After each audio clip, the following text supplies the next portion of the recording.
4 games left in the 2019 regular season, and 1 game separates the Gatemen and the Cotuit Kettleers for second place in the Western Division. The 2 teams meet tonight for the final time this season. Gabe, Genovesi here with you alongside Jonah, Karp. Addison Van Patten will join us later as well. These 2 teams have been going back and forth on the 2-3 line pretty much all season long. These 2 teams actually battled for the top spot for a little bit in the first half of the year. It's been a pretty even season series. Cotuit leads it 3-2. We should have a good one tonight at Spillane Field. We should. I mean, there's a lot on the line right now. Falmouth played earlier today, and if they win one more game, they play again tonight, then they clinch the number 1 seed. But the 2 and 3 are still up in the air for the Western Division standings after tonight. Wareham has 2 games left. Cotuit has 3 games left, and all 3 are against Falmouth. A lot at stake tonight.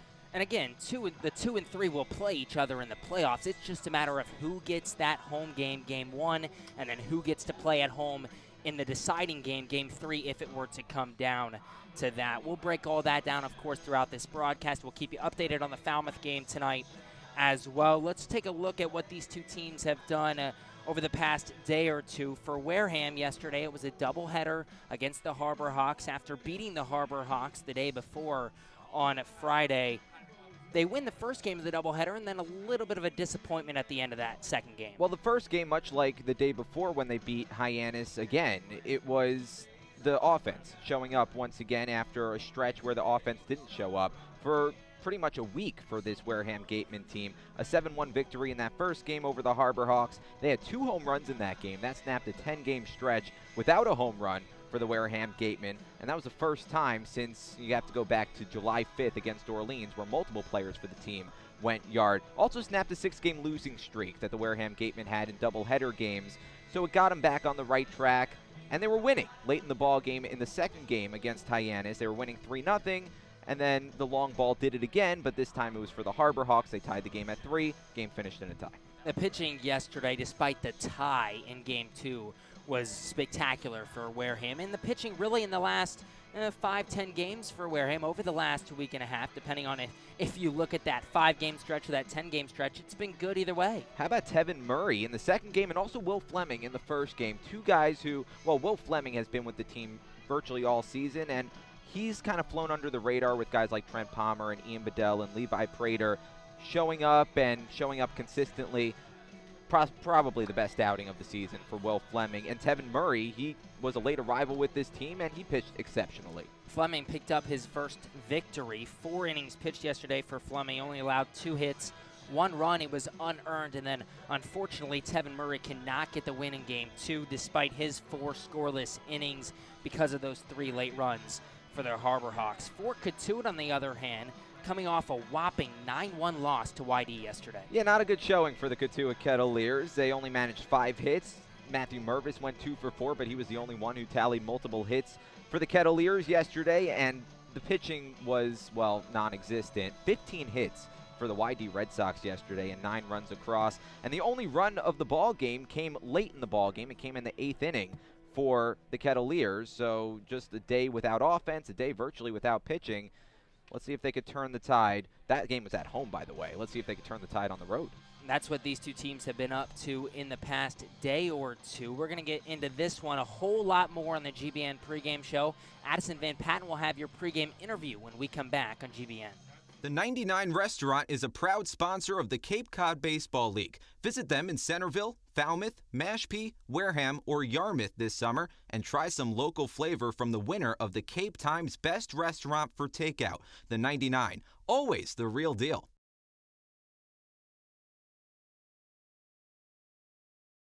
The Wareham-based 80 Makepeace Company, founded in 1854, is the world's largest cranberry grower and the largest private property owner in eastern Massachusetts. The company supports organizations like the Wareham Gatemen and projects like the outdoor cranberry bog classroom that you may have passed on your way in. Visit admakepeace.com to learn more.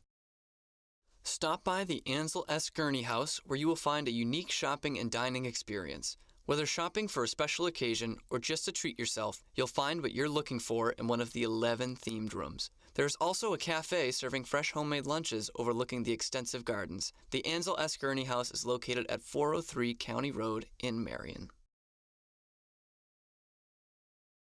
For a nostalgic Cape Cod vacation experience, head to Bay Motor Inn, where guests are treated like family. Located in the heart of Buzzards Bay Village, this 1950-style cottage colony still provides you with up-to-date amenities. The Gatemen thank the Bay Motor Inn for their support. Welcome back into the broadcast booth. Gabe, Genovesi, Jonah, Karp with you. The Gatemen and the Kettleers set to do battle tonight at Spillane Field. A big battle for second place in the Western Division. Addison Van Patten caught up with Dallas Beaver before tonight's game. Thanks, guys. I'm here with Dallas Beaver for tonight's game against Cotuit. So last night against Hyannis, you had a home run in game one. Walk me through that. Just got a good pitch that I could hit.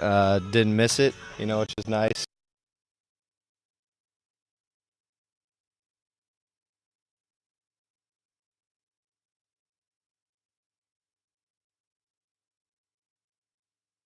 One of the more consistent players and have been throughout our entire season. Our entire season?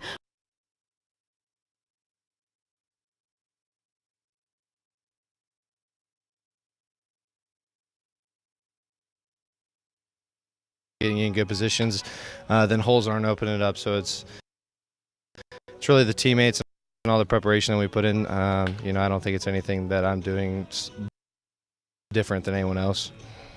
July 29th. We're 2 months through this.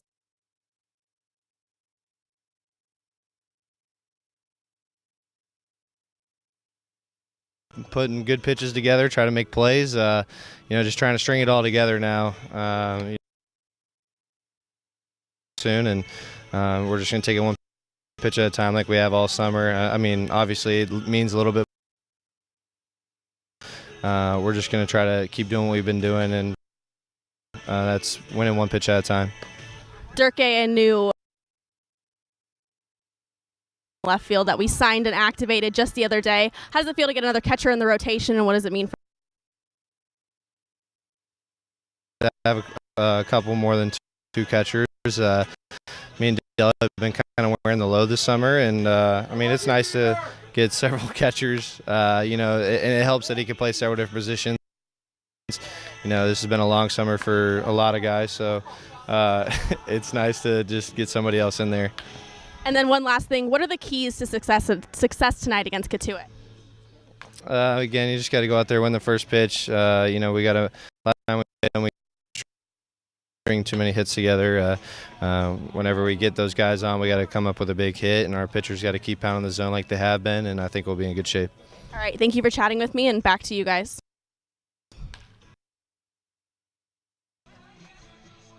That was Dallas Beaver talking to Addison Van Patten. Beaver, a home run in game one yesterday, another multi-hit day for Dallas Beaver. He's kind of been struggling the past 10 games or so. It was nice to see him hit a couple of balls hard in game one. Well, Beaver is also struggling against the Cotuit Kettleers this season. It's not just over the last few games. In fact, Del Castillo, Dallas Beaver, Benjamin Sims, all three of who are in the lineup tonight, are combined hitting just $170 against the Cotuit Kettleers this season. Only 8 hits and 47 at-bats. If the Gatemen are going to pull out a victory, those are three guys that need to step up. Wareham as a team against the Kettleers hitting just .253. That might seem like okay, but this is a team that's hitting .279 this season. That's actually a little down as well. This Wareham Gatemen team at one point was hitting .294 this season, and that wasn't just like the first 10 games of the year. That was into the beginning of July where Wareham was hitting nearly .300. And what's interesting is that as the offense has started to struggle, the pitching has been as good as it's been, if not better, than it's been all season long. Over the last 10 games, a .350 ERA. Over the last 5 games, a .230 ERA for this pitching staff. The pitching's been remarkable. Wareham and Cotuit, first pitch 6:45 tonight. Before we get to first pitch, before we give you players to watch in this game, we'll come back after the break. Ryan LeMay, Javic Blake will take you around the Cape here on GBN. Come on over to BB's Bar and Grill for food, drinks, and fun. Located on Cranberry Highway, come in to sample the delicious eats or relax with a drink while enjoying live entertainment. BB's is one of our team meal partners. One of the area's best restaurants is located right up the street, Brewfish Bar and Eatery. Brewfish offers 20 rotating craft beers on tap, and creative pub food. Check out their off-the-menu brunch with a Bloody Mary bar and $5 mimosas on Sundays. Join us for outdoor dining and drinks under the tent or for live music. Located on Route 105 in Marion.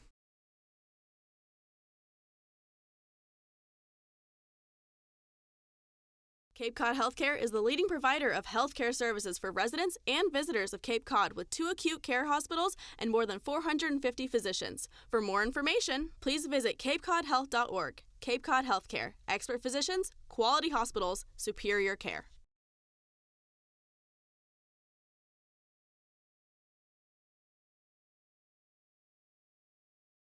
Located in Wareham Crossing, Coastal Orthodontics knows the importance of a healthy smile.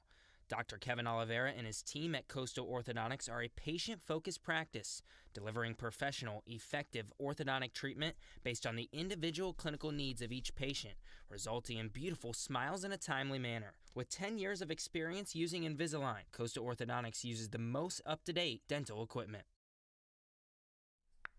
Cape Cod Coca-Cola thanks you for supporting the Cape Cod Baseball League and for refreshing yourself with ice-cold Coca-Cola products. Please remember to recycle your empty bottles, cans, and all other recyclable materials. It only takes 6 recycled plastic bottles to make a new baseball cap. Learning at Curry College extends beyond the classroom and is embedded in all that they do.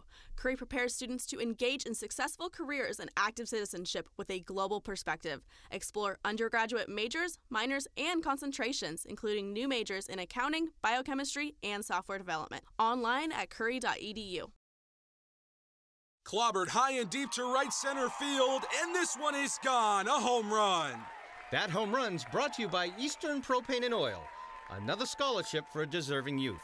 Eastern Propane and Oil, we're in your neighborhood.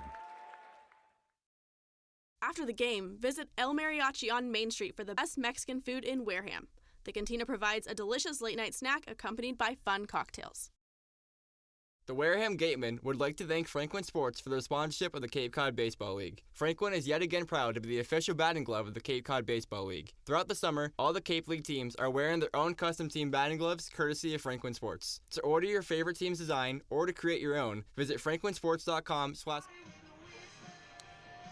Hello, folks. Welcome back inside the Gatemen Pregame Show here on GBN. Javik Blake alongside Ryan LeMay, getting set to take you around the Cape Cod Baseball League in what's been really an action-packed week, and a lot of things are shaking up, including the playoff picture in both the East and the West. A lot of games to talk about, not a lot of time. Let's jump right into it. The Gatemen and the Cotuit Kettleers getting underway in just about 10 minutes from Spillane Field, a 6:45 first pitch.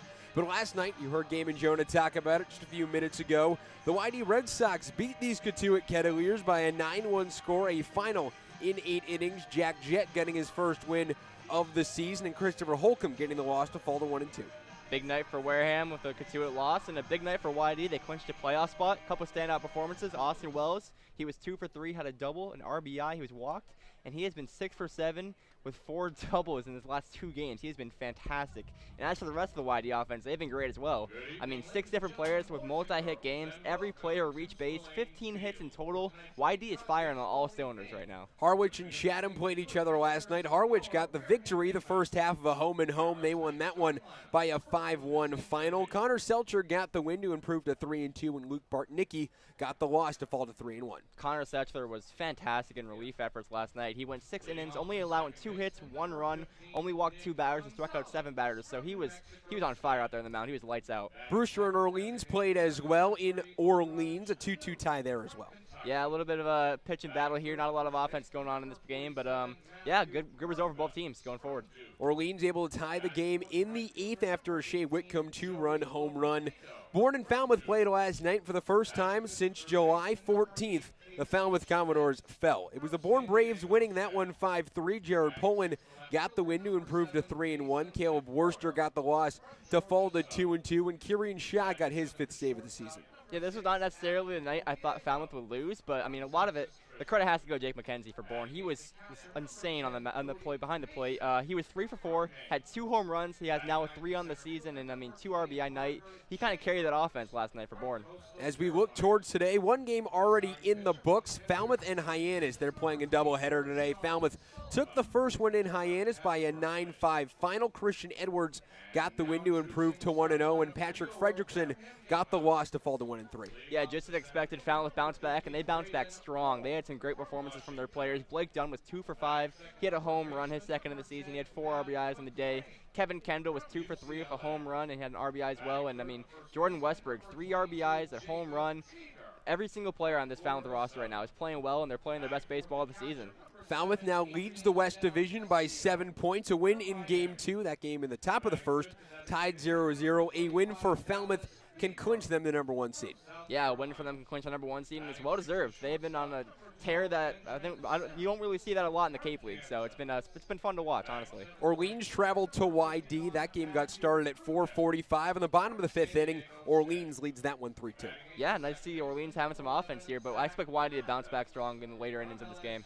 In the game on Nesson today, it's the Bourne Braves and Brewster Whitecaps in the top of the 3rd inning. The Bourne Braves getting their offense going. They're up 4-2. Yeah, how about the Bourne Braves? A win against Falmouth. Nobody really thought they would do it and beat their streak, but here they are. Now they're beating the Brewster Whitecaps 4-2. This could be a pivotal stretch for them heading into the playoffs. The Harwich Mariners and Chatham Anglers, the one game later. First pitch there, 7 o'clock at Veterans Field in Chatham. The pitchers still not announced for either team, but Chatham looking to split the home and home as they hold a 1-point advantage over YD for first place in the East. Yeah, YD is really nipping at the heels right now of Chatham in the East Division standing, so this is a big game for them, but also it's a big game for Harwich. They still have a chance at the playoffs here because of how tight the East Division is, and every game matters, and if you go out there and beat the number 1 team in the East Division, you set yourself in a great place to make the playoffs. 4 games around the Cape underway already, one still yet to play. What should we look out for tonight? As a Wareham Gatemen fan, you have to look out for the Falmouth Commodores tonight. I don't know if there's still a chance for the first seed, but if there is, then this is a huge game for them in the standings. The way the Gatemen can get the number 1 seed is a Falmouth loss tonight, a Wareham win tonight, and then they have to make up 5 points within the next 3 games. Really one heck of a task for the Wareham Gatemen, but the way this season has gone, it could go either way. We'll see what happens tonight. The one game yet to start. Harwich and Chatham starts at 7 o'clock. This game will get going in about 7 minutes from here at Spillane Field. When we come back, Gabe, Genovesi, and Jonah Karp will have your play-by-play tonight. The Wareham Gatemen take on the Cotuit Kettleers next on GBN. The 99 Restaurant is a proud sponsor of the Cape Cod Baseball League. Visit them in Centerville, Falmouth, Mashpee, Wareham, or Yarmouth this summer and try some local flavor from the winner of the Cape Times Best Restaurant for Takeout. The 99, always the real deal.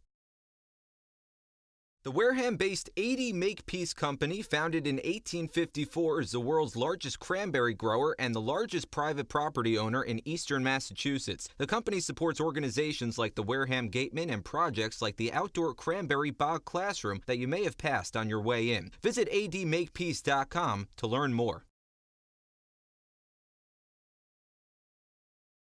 Stop by the Ansel S. Gurney House, where you will find a unique shopping and dining experience. Whether shopping for a special occasion or just to treat yourself, you'll find what you're looking for in one of the 11 themed rooms. There's also a cafe serving fresh homemade lunches overlooking the extensive gardens. The Ansel S. Gurney House is located at 403 County Road in Marion.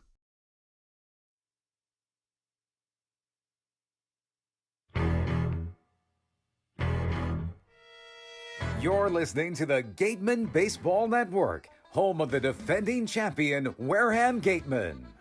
From Spillane Field in Wareham, Massachusetts, opening day, Cape Cod Baseball League. Jonah Karp, Gabe, Genovesi with you. Pleasure to be your eyes and ears for the broadcast. Addison Van Patten here with manager Jerry Weinstein for the Manager's Show. And here with Brandon Fott. Now, Brandon, you got the win for tonight. It's an 80% chance of rain here in Wareham for the rest of the day, and the Gatemen have been forced to move inside to take BP in the cages. Ground ball back up the middle, past the glove of Fetterman and into center field. Andrew Thomas comes home to score. Cam Guangarena right behind him, and Chad Stevens pulls in at first base with a 2-run single. Hard ground ball up the middle, a base hit into center field. Rudick rounds 30's coming home. Nits an RBI single for Cam Guangarena. Wareham leads 1-0. Cut on and miss strike 3. Swing and a miss, strike 3. Strikeout number 5 for Trent Palmer. That ball is gone. Adrian Del Castillo breaks the game open with a 3-run jack. 11-5 Gatemen. Slapped up the middle, a base hit into center field. Beaver scores easily, and Tico rounding third. The throw to the plate is not in time. Line drive over the head of the second baseman Olsen and into right field. Braden Ward comes home to score. Darren Baker pulls it at first with an RBI single, and it's 7-5 Wareham. And the Gatemen win 5-0 here in Game 1 of the doubleheader. And that'll do it. First 9-inning shutout for Wareham pitching this season. 6-0 the final score from Cotuit, Massachusetts. Now, here are the voices of the Gatemen: Jonah Karp, Gabe Genovesi, and Addison Van Patten.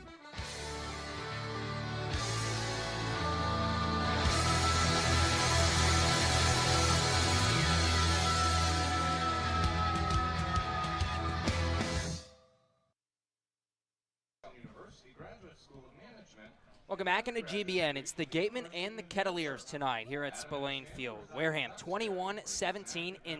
Cotuit 19-17-4. To make that a little simpler, Wareham 2 points up, 1 game up on the Cotuit Kettleers for second place in the Western Division. These two teams have met 5 times this year. Cotuit 3-2 against the Gatemen, and each time it feels like there's a position in the standings on the line. None bigger than tonight. 4 games left in the regular season.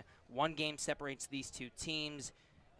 And the battle for the 2 seed just continues tonight here at Spillane Field. There's just so much on the line tonight. It's a fun game. I can't wait. And it's a beautiful night for baseball. 80 degrees, the sun's out, and oh boy, I can't wait for tonight. Let's give you the starting 9 for the Cotuit Kettleers tonight. Of course, batting first here at Spillane Field. Nick Gonzalez, probably the leading MVP candidate in the Cape Cod Baseball League, hitting .348 this summer. He leads it off for the Kettleers. Arajanu DHing tonight. He hits second. Matt Mervis, who had 2 hits yesterday against YD, 2 of the 5 hits for the Kettleers.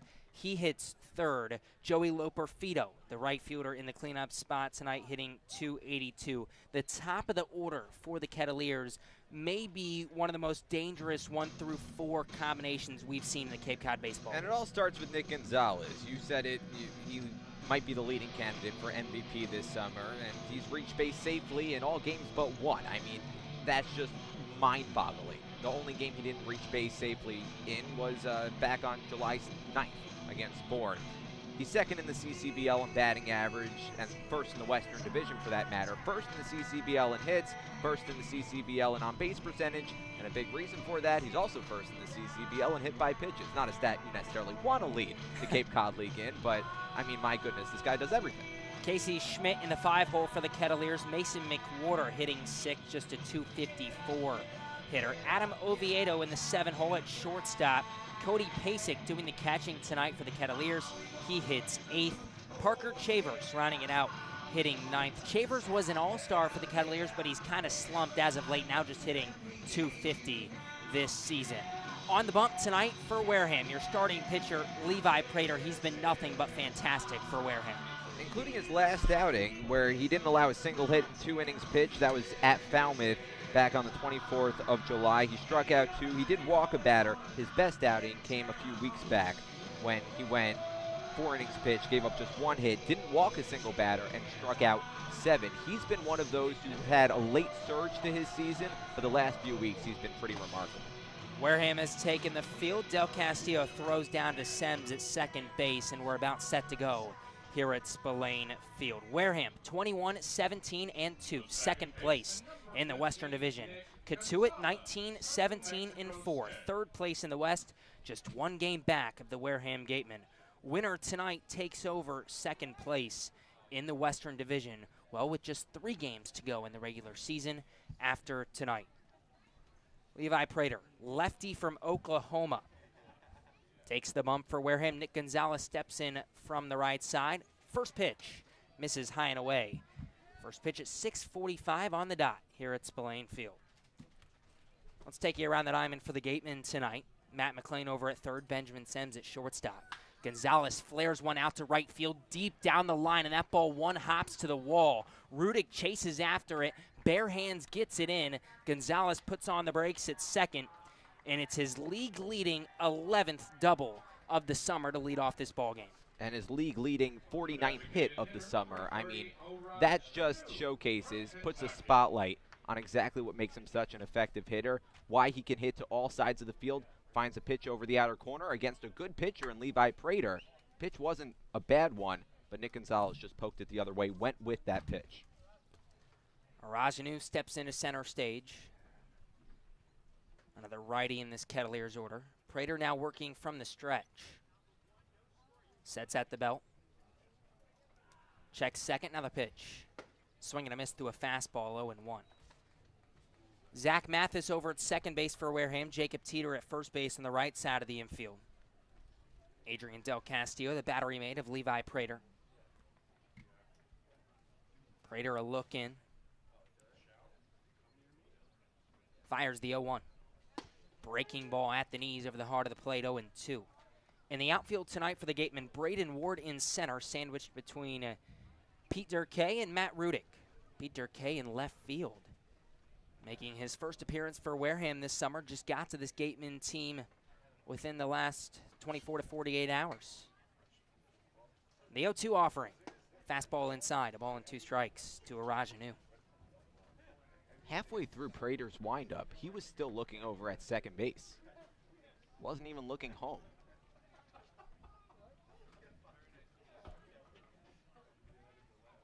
Wareham in their home white unis tonight. Red numbers, red lettering, Gatemen written across the front. Prater a look at second, now the 1-2. Swing and a miss, strike 3 and a breaking ball. First strikeout for Prater. Strikeout brought to you by Lang, exit Forrest and Bullard. Head to lxblaw.com to seek a trial attorney in the New Bedford area. One away, Gonzalez on second, Matthew Mervis to the plate. Cotuit in their road maroon unis. White pinstripe pants. Navy numbers on the back, navy lettering. Cotuit written across the front. First pitch to the lefty, Mervis. Swing and a miss, 0-1. Mervis, not many at-bats for the Kettleers this summer because he's a two-way guy. He pitches for the Kettleers as well. Does the same thing with the Duke Blue Devils. Prater sets at the belt, the 0-1. Fastball just misses outside, a ball and a strike. In his 61 at-bats, though, Matt Mervis, a .328 hitter, 20 for 61. Rising senior at Duke. The 1-1. Breaking ball foul tipped back into the mid of Del Castillo, 1-2. Prater will work with fastball, changeup, slider, curveball tonight. 4-pitch arsenal. Loves his slider to lefties. If he had to pick a punch-out pitch to lefties, he goes with the slider most often. 1-2. Slider down low, swing and a miss, strike 3. Del Castillo throws to first, ball was in the dirt. Back-to-back strikeouts for Levi Prater, there's that slider. Gonzalez stays on second, in steps Joey Loperfido. Right fielder number 18, Joey Loperfido from Duke. Loperfido steps in from the left side, no score between the Kettleers and the Gatemen, top of the first inning.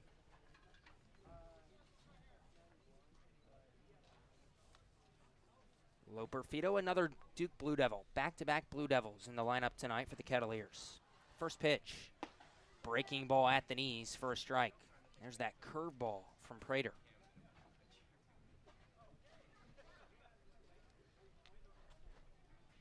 Loperfido also 20 hits this summer along with Mervis, but 10 more at-bats. 20 for 71, a .282 average. 0-1, chopped on the first baseline, foul. 0-2.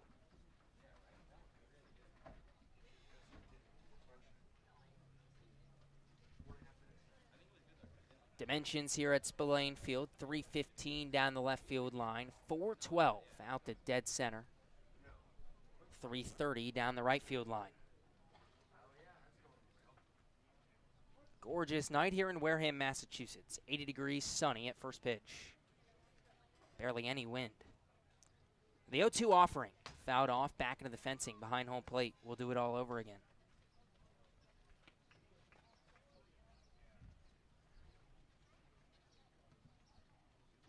Loperfido, rising junior at Duke. Hit .261 this past season. The 0-2, high and tight. Started to check his swing, but really didn't have a choice. The ball almost hit him up high. A ball and 2 strikes. Loperfido is freshman season, part of the collegiate baseball freshman All-American team. ACC All-Freshman, hit .315. That was definitely the better of the 2 seasons at Duke. Prater kicks and deals, the 1-2. Fastball just low. Ho. Prater wanted it. 2-2. Loperfido called time in the box, and time wasn't granted. Albeit it was when Levi Prater was already into his motion. The 2-2 delivery. Curveball just misses. Little low below the knees. Count runs full. That's a tough pitch to lay off, though. Starts on the inside, goes back toward the middle, and falls right off the table. Runner on second, 2 outs, top of the first inning. Cotuit trying to strike first. The 3-2. Hard ground ball, diving stop made by Sems. Gets up, throws to first, it's high. It goes past Teeter and Gonzalez scores. With a good throw, Benjamin Sems would have made one of the best plays of the year. Instead, Cotuit strikes first, 1-0 Kettleers. And we've seen him do that before, where he makes a great diving stop, makes a great play showing off his range, preventing a ball from going to the outfield, but then throwing it just a little bit too quickly and just sails it right over the head of Jacob Teeter. If he took a split second more, maybe he wouldn't have gotten Joey Loperfido, but at least it would have been runners on first and third rather than a run coming home. Official ruling is a single for Loperfido. They're saying he would have beat the throw. Fastball on the inside corner, strike 1. Gonzalez scores on the error by Sems.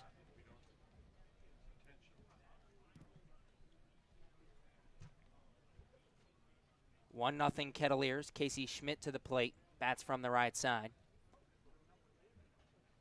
Prater throws over to first. Back safely goes Loperfido.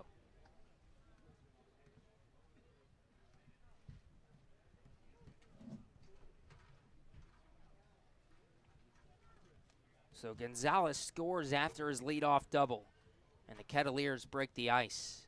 The 0-1. Breaking ball down low. A ball and a strike. Schmidt, a .254 hitter. He's another two-way guy for these Kettleers, along with Matt Mervis. Rising junior at San Diego State. Prater sets, throws over to first. Taking off for second was Loperfido, and he is out at second base. Loperfido went to first. Teeter fired over to second for the out. Good move by Levi Prater. Loperfido was going on first move, but it's a run on 2 hits. Nobody left aboard for the Kettleers in the first. We head to the bottom half of the first inning. The Gatemen trail 1-0. We'll be right back on GBN. Come as you are, sit down, and relax at the deck of the Gateway Tavern. Enjoy the view while exploring their extensive food and drink menus for the ideal Cape Cod dining experience. Gateway Tavern, the official helmet sponsor of the Wareham Gatemen.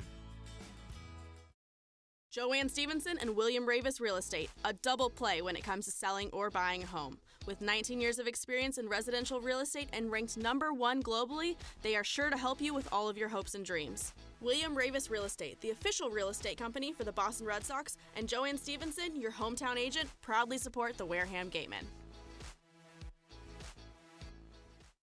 Located on the Cape Cod Canal, Keystone Place at Buzzards Bay is the area's newest rental independent living, assisted living, and memory care community. With some of the area's largest apartments and an ultra-inclusive monthly service package, Keystone Place is a life-fulfilling retirement community unlike any other. Discover Keystone Place, the best option in Cape Cod. One of the Gatemen's favorite places for their post-game meals is Cool Cone, where you can get anything from fried clams and fried chicken to an ice cream sundae, and then top it all off with a round of mini golf. Cool Cone, located on Route 6 on the Wareham-Marion line. The law firm of Lang, Exifaris, and Bullard, providing families and businesses in the greater New Bedford community with legal services for 40 years. We look forward to serving you. For an appointment, call 508-992-1270. We invite you to learn more about the law firm of Lang, Exifaris, and Bullard by visiting our website, lxblaw.com. Legacy Insurance Agency at 213 Main Street here in Wareham can offer you coverage for all your insurance needs. We have the bundle discounts, the accident forgiveness, the vanishing deductible, no loss, etc. But unlike those gimmick companies, we can quote you with multiple carriers. So forget the lizard and price tool and come talk to a professional. We'll help you find what's right for you.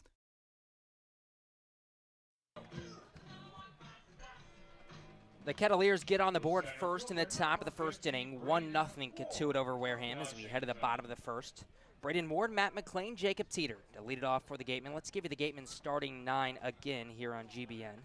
Adrian Del Castillo will follow Teeter in the cleanup spot. Dallas Beaver DHing tonight, hitting 5th. Benjamin Sems in the 6th hole, a .280 hitter for Wareham. 5 All-Stars in those first 6 batters for Wareham tonight. Matthew Rudick hits 7th. First pitch to Ward, misses high at the eyes, 1-0. Rudick's been possibly the hottest Gateman, hitting nearly .330 in the month of July. Zach Mathis hitting 8th, and Pete Durkay rounds it out hitting 9th, making his first appearance for the Gatemen this summer. 1-0 fastball at the knees of Ward, 1-1. Sean Sullivan, the starting pitcher tonight for the Cotuit Kettleers, 6'1", 170-pound righty from Cal Berkeley. 1-1 fastball low and in, 2-1 to Ward. Sullivan's been very good for Cotuit, one of their best starting pitchers all summer. 7 starts, an 0-2 record, but that doesn't show how good he's been. A 2.17 ERA. The 2-1 offering, high and tight to Ward. Bends his back out of the way. 3-1. 29 innings pitched for Sullivan. He's only given up 24 hits. Only 7 earned runs. Given up all year. 3-1. Ward pushes a bunt down the third base side. Schmidt charges, gloves, throws to first. Got him. 1 away here in the first. Matt McLean to the plate. Schmidt was already playing in, expecting Ward to push a bunt. And we've seen Ward do that bevy of times this year. But it takes a perfect throw to get him. Schmidt with a good arm. That's why he's also a pitcher. Matt McLean, the UCLA Bruin, to the plate. Bats from the right side against the righty Sullivan. First pitch up high, 1-0. And maybe the most impressive number for Sullivan this summer. 5 walks, 34 strikeouts. The command's been unreal. 1-0, foul tapped behind home plate, 1-1.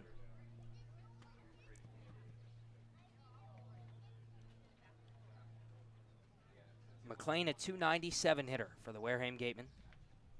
Open stance from the right side. 1-1 curveball in there on the outside corner. A ball and 2 strikes. Kettleers 1, Gatemen nothing, bottom of the first inning. Battle for second place in the West tonight at Spillane Field. The 1-2. Swing and a miss through a fastball, strike 3. First strikeout for Sullivan. 2 down here in the first, and in steps Jacob Teeter. Number 22, Jacob Teeter from Florida Southern. Wareham 1 game up on Cotuit. 4 games left in the regular season here in 2019. 3 after tonight. Cotuit leads the season series 3-2. So a win tonight, the 2 teams are tied for second, but Cotuit gets the tiebreaker. First pitch to the lefty Teeter. Fastball paints the outside edge, 0-1. Teeter hitting .295 this summer for Wareham. The 0-1 offering. Breaking ball misses outside, a ball and a strike. Let's take you around the diamond for Cotuit tonight. Casey Schmidt over at third base, Adam Oviedo at shortstop on the left side.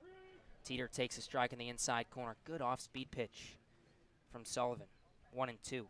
Nick Gonzalez at second base, Matthew Mervis at first base on the right side of the infield. Cody Pasek catching tonight for Sullivan. 1-2, dribble down the third base line. Schmidt charges, gloves, throws to first off balance. Got him. Casey Schmidt, a couple of nice plays in the first inning. A 1-2-3 inning for Sullivan. And we head to the second. Kettleers lead 1-0. We'll be right back on GBN. Got legal trouble? Attorney Mark Deshays is here to help the greater New Bedford area with real estate and business law, estate planning, and probate. Visit him today.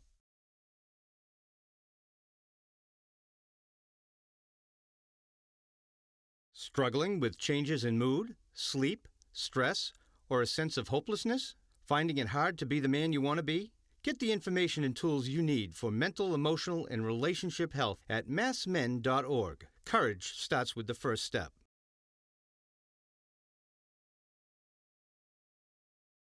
The Mezzaluna Restaurant is a family-run Italian restaurant celebrating 80 years in business. Located on Main Street in Buzzards Bay, Mezzaluna specializes in Italian cuisine, a lunch menu that's the best deal in town, and serving some of Cape Cod's famous prime rib every Wednesday and Saturday. Come enjoy the feast at Mezzaluna, the Italian family.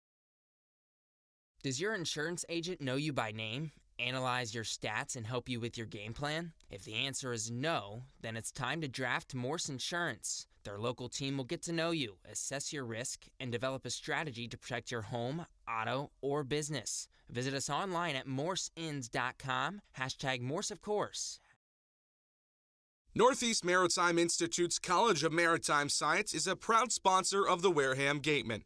If you're looking for a career at sea, look to NMI's program of education, adventure, and employment on northeastmaritime.com, America's premier two-year maritime college. Casey Schmidt, Mason McWhorter, Adam Oviedo, 5, 6, 7 hitters due up for the Kettleers as we head to the top of the second here at Spillane Field. 1-0, Cotuit over Wareham.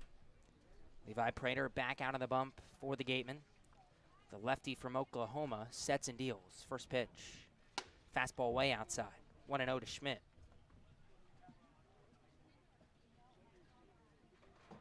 Casey Schmidt, a .254 hitter this summer, has flashed his power. 6 doubles, 5 homers. 1-0 misses just outside. 2-0.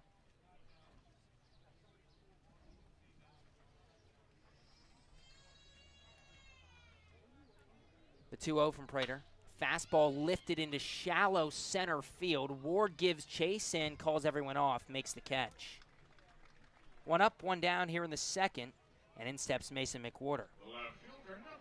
Schmidt just got too much under it to drive it out to straightaway center. It's fairly deep out there. I mean, it's 412 to left center. Comes in a little bit.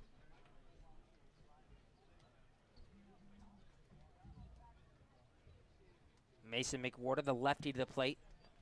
First pitch from Prater. Fastball jammed him, foul out of play to the left field line. 0-1. You can keep that foul ball courtesy of attorney Glenn Hannington and his daughter Teva. McWhorter, a .254 hitter, 4 doubles, no homers this year. 0-1 fastball right over the heart of the plate, 0-2.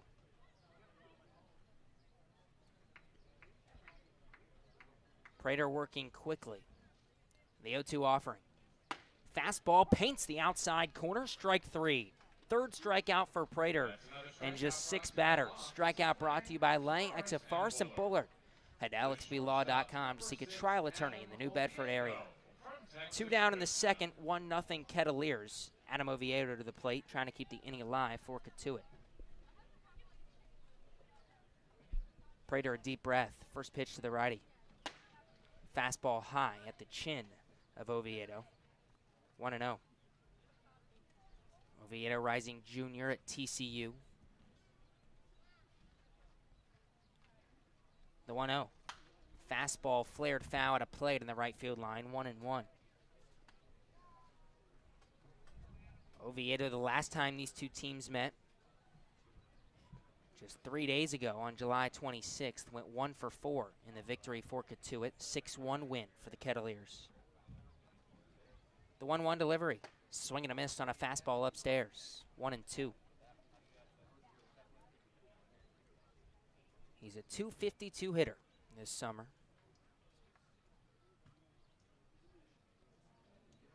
Hitting the ball well in his last 8 games. The 1-2 offering.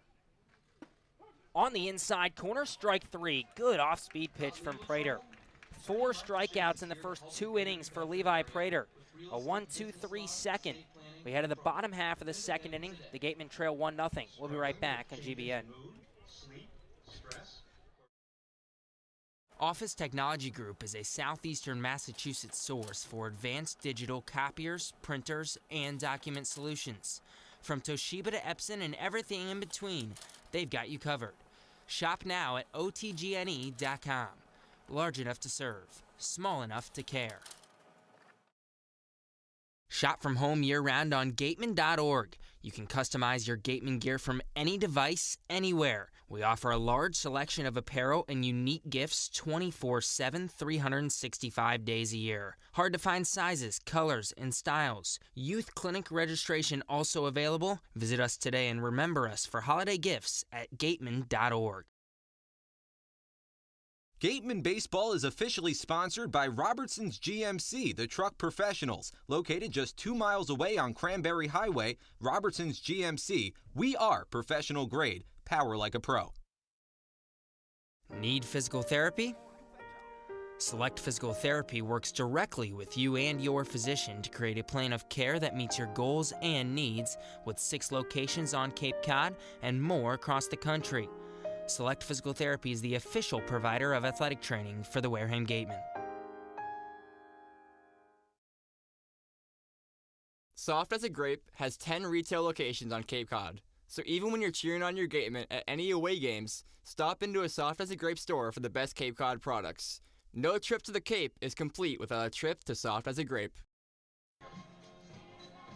Middle of the order, due up for the Gatemen as we head to the bottom half of the second inning. Adrian Del Castillo, Dallas Beaver, Benjamin Sems, the 4-5-6 hitters for Wareham, to face Sean Sullivan for the first time tonight.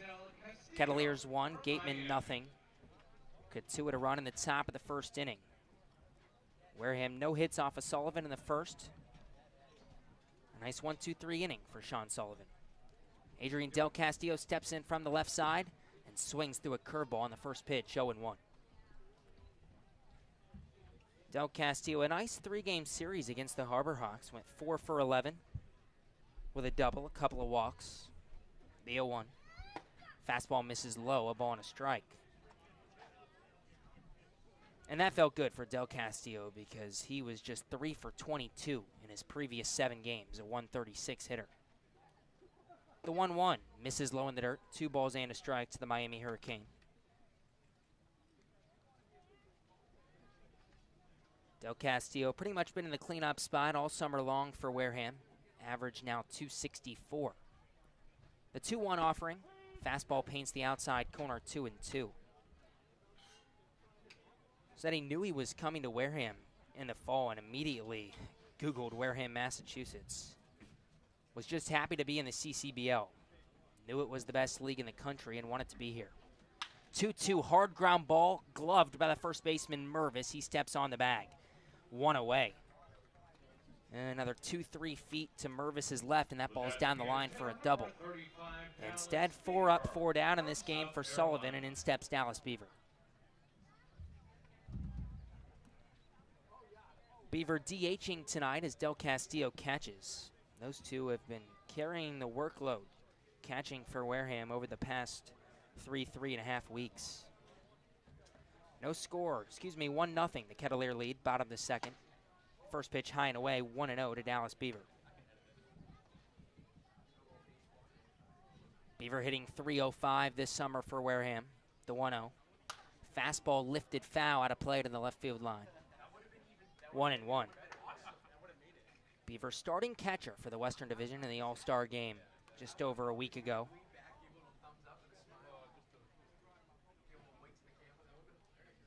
The 1-1 from Sullivan. Curveball flared out into left field pretty deep, but McWhorter ranges back and makes the catch over his right shoulder. Ball carried a little bit. 2 down here in the second. Ball carried a lot of it. Ball was off the end of the bat, and I didn't think that was going to carry much at all. And there's really no wind. I mean, it's a hot afternoon, but virtually no wind tonight. Just some of that power off the bat of Dallas Beaver. Benjamin Sems, the Kansas Jayhawk, steps into center stage. Sullivan a deep breath, first pitch to him. Curveball way high and out, past the glove of Pasek. Sullivan just lost control of that one. 1-0. Sullivan normally with such good command this summer for the Kettleers. The 1-0. Fastball outside, 2-0. In his last 17 innings pitched, 3 appearances. 1 walk, 19 strikeouts for Sullivan. If you want to add tonight, make it 18 innings pitched, 1 walk, 20 Ks. 2-0 down low, 3-0 to Sims. Kettleers with the only run of the game thus far, up 1-0 on Wareham, bottom of the 2nd inning. Battle for 2nd place in the West tonight at Spillane Field. The 3-0. Get me over fastball does just that. 3-1. Wareham 1 game up on Cotuit right now in the Western Division standings. 4 games left in the regular season. Wareham in 2nd, Cotuit in 3rd in the West. 3-1 flared out into right field and foul, just foul down the right field line. Sims, about a foot away from a double. And instead, it's just a 2nd strike, 3-2. That was fair for most of the ball traveling, and then maybe the last second just landed 6 inches away from the line. Count now full to Benjamin Sims, who makes the slow walk back to home plate.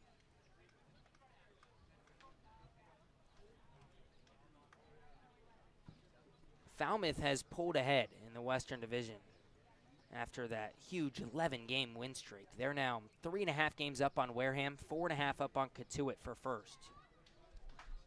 That's nearly decided. Falmouth has the 1 seed. 3-2 poked foul out of plate on the left field line. We'll do it all over again. But it's this battle right here for the 2 seed. Again, these 2 teams more than likely to face each other in the first round of the playoffs, but it's a matter of who gets home field in that 3-game series. 3-2 offering. Sims checked his swing. Did he go around? No, he did not. Pitch misses outside. It's a 2-out walk for Benjamin Sims. First base runner of the game for Wareham. Brian Troop, the third base umpire, saying he did not go around. And in steps Matthew Rudick. Tom Ryberg, the man in blue behind the plate tonight. Frank Ottori, the first base umpire here at Spillane Field. Rudick steps in from the left side to face the righty Sullivan for the first time tonight. Throw over to first, Sims back safely standing up. Wareham trailing 1-0. 2 outs, bottom of the 2nd. Rudick a .279 hitter. Sullivan sets on the first base side of the rubber. A deep breath, now the pitch. Fastball jammed him, fouled off down the third base line. Little check swing from Rudick, 0-1. Matthew Rudick in the month of July has just been outstanding. Hitting .328 in 19 games this month. His average dropped to 200 at the end of June. It's now up to .279. The 0-1 delivery. Fastball lifted down the left field line, slicing, and that ball is just foul. Another one that, 2-3 feet to the right, and Rudick has extra bases. No Gateman is making hard contact so far. That's another one that's hit sort of off the end of the bat, a little close to the end of the barrel, but almost poked in no man's land. That just speaks volumes to how locked in Sean Sullivan is right now.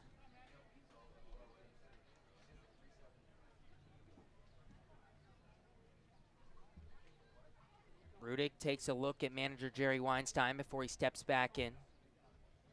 Open stance from the left side, bat waving above his back shoulder. The 0-2. Curveball misses high at the chin. A ball and 2 strikes to Rudick.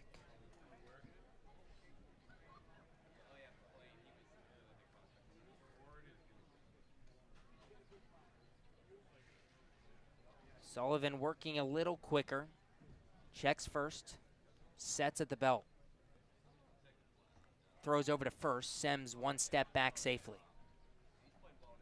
Sem's a threat to steal over there, 4 for 5 this summer. Just don't see him take off often. No shift on for the lefty Rudick. Another throw over, and Sems doesn't even have to dive.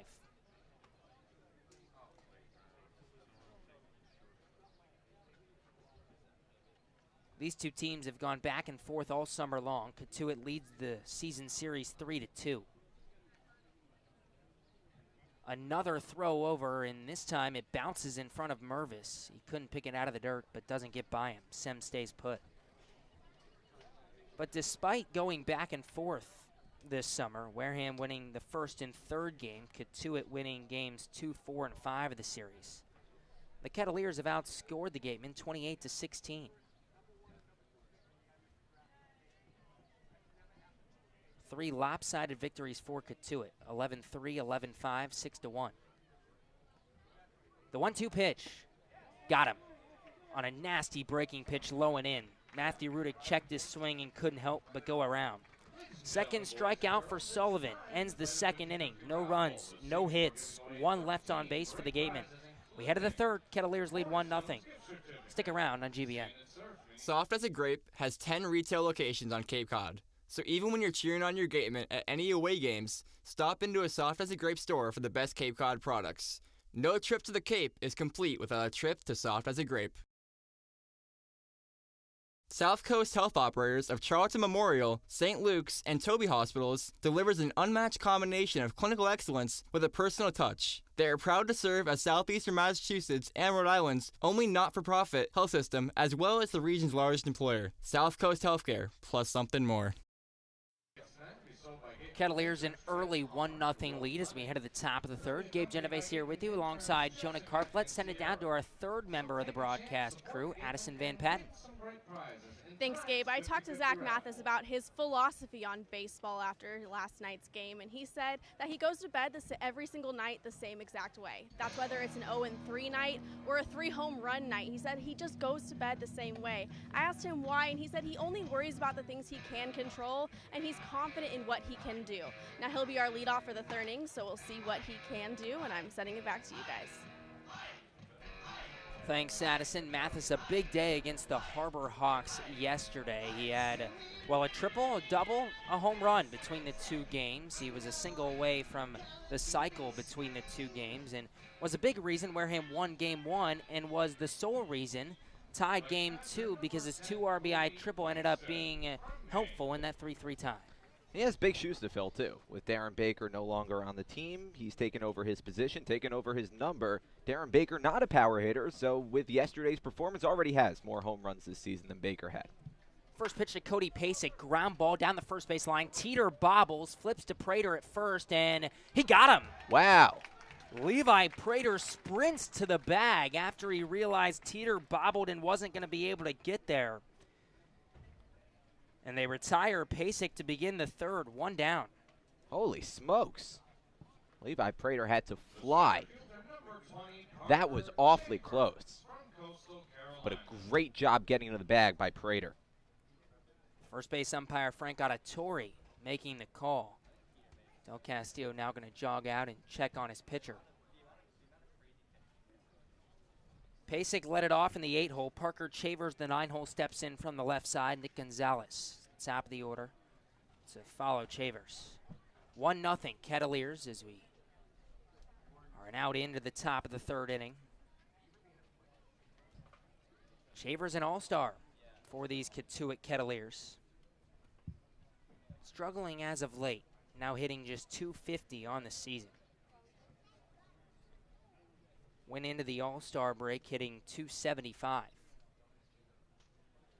First pitch, fastball, fouled off down the third base line, 0-1. Chavers, since the all-star break, is just 1 for 14. He got his first hit yesterday against YD. 0-1 inside and hits him on the forearm. He started his swing. He was going to swing at that ball, and it ended up hitting him on the front forearm. He's on first with 1 down. Yeah, that almost caught him in between the forearms. He didn't look too happy. The second baseman, number 15, Third base runner of the night for the Kettleers. And in steps Nick Gonzalez. Gonzalez led off the game with a double. Leading candidate for MVP here in the CCBL. With the double in the first inning, he has now reached in every game but one this summer. The streak continues, 38 of 39 games. First pitch curveball, lifted out into right field. Another hit down the right field line for Gonzalez. Chavers around second, heads to third. He's going to get the sign around home. He scores easily. Gonzalez into third. Chavers scores from first, and Nick Gonzalez continues to kill Wareham. An RBI triple, 2-0 Kettleers. That wasn't so far removed from the single he had back in the first inning where he got a pitch over the outside and pushed it down the right field line. That's now 2 straight hits for Nick Gonzalez where he's taken the ball the other way and pushed it the other way. It was a double for Gonzalez in the first. He triples here. First pitch to Anu, breaking ball. Misses just low, 1-0. And it continues to be the Nick Gonzalez show for Cotuit. Including tonight, he is now 10 for 21 against the Gatemen. 2 doubles, 2 triples, and a homer. 1-0 breaking ball, misses low, 2-0. 8 RBIs. It's unbelievable. I mentioned he has reached in 38 of 39 games. It's now 15 straight games. The 2-0. Fastball fouled off down the first base line, 2-1.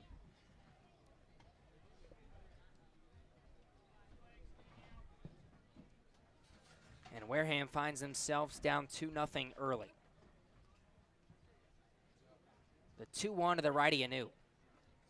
Fastball at the knees over the inside corner, 2-2. Anu struck out his first time up in the first inning. It's been his main issue this summer. 1 walk, 27 strikeouts for Anu. 2-2 offering, just got a piece of it. No, Del Castillo dropped it. He didn't get a piece. Throw to first, got him. 5th strikeout for Prater. Anu now 0 for 2 with 2 Ks. Gonzalez stays put at third. In steps Matthew Mervis. I thought he got a piece of it because Del Castillo dropped the ball. And for him not getting a piece of it, that ball skipped far away from Del Castillo. Lefty on lefty matchup now. First pitch to Mervis. Hard ground ball right side. Mathis scoops, throws to first for the out, but Gonzalez scores. Cotuit will take that. No, excuse me, that's out number 3 of the inning. I apologize. So Gonzalez does not score, and it stays 2-0 Cotuit as we head to the bottom half of the 3rd inning. We'll be right back on GBN. The Gatemen would like to thank Wareham Country Market for helping to feed the Gatemen players and staff after games. They are located about a quarter of a mile from the field on Route 6, offering a convenience store, a Dunkin' Donuts, and a deli. Wareham House of Pizza has been serving Wareham and Marion for over 40 years with steak and cheese, pizza, and subs. Located in Shaw's Plaza, head on over for pickup or let them deliver to you.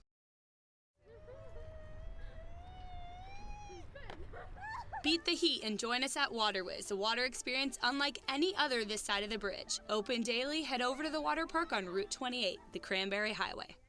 The 99 Restaurant is a proud sponsor of the Cape Cod Baseball League. Visit them in Centerville, Falmouth, Mashpee, Wareham, or Yarmouth this summer and try some local flavor from the winner of the Cape Times Best Restaurant for Takeout, the 99. Always the real deal.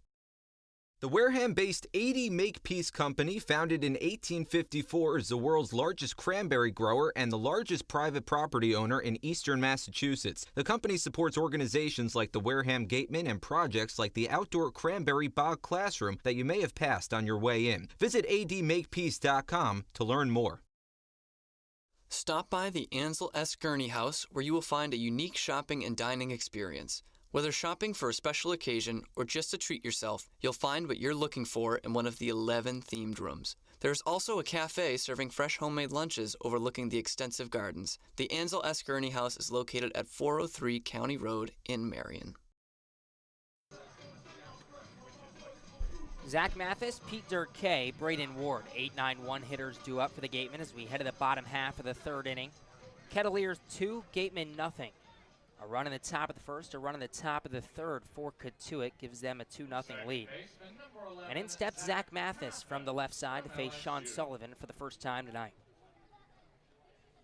Mathis, a newcomer on this Gatemen team. 4 games played for Wareham this week. First pitch to him. Takes the ball outside, 1-0. He went 0 for 4 in his debut 5 days ago at Falmouth. But he was spectacular in the 3-game series against the Harbor Hawks. 4 for 11 with 5 RBIs. The 1-0. Swing and a miss through a fastball. 1-1. Mathis played his college ball at Delta College this past season. He'll transfer to LSU in the fall. Says he simply wanted to play with the best. The 1-1. Hard ground ball fouled on the first baseline. Way ahead of an off-speed pitch, 1-2. Chose LSU over Texas Tech, Florida State, Oklahoma State, a couple of other SEC schools. Loves the fit with the Tigers. Open stance from the left side. Sullivan sets and deals. The 1-2. Off speed outside. 2 balls and 2 strikes.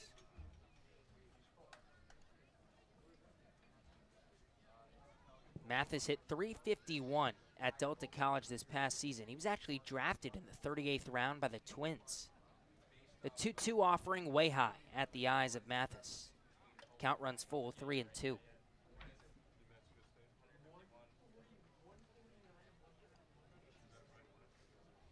Sullivan issued his first walk in nearly 3 appearances in the second inning. The 3-2. Curveball on the inside corner, strike 3. Just caught the inside edge. Good pitch from Sullivan. His 3rd strikeout in 8 batters tonight. And in steps Pete Durkay.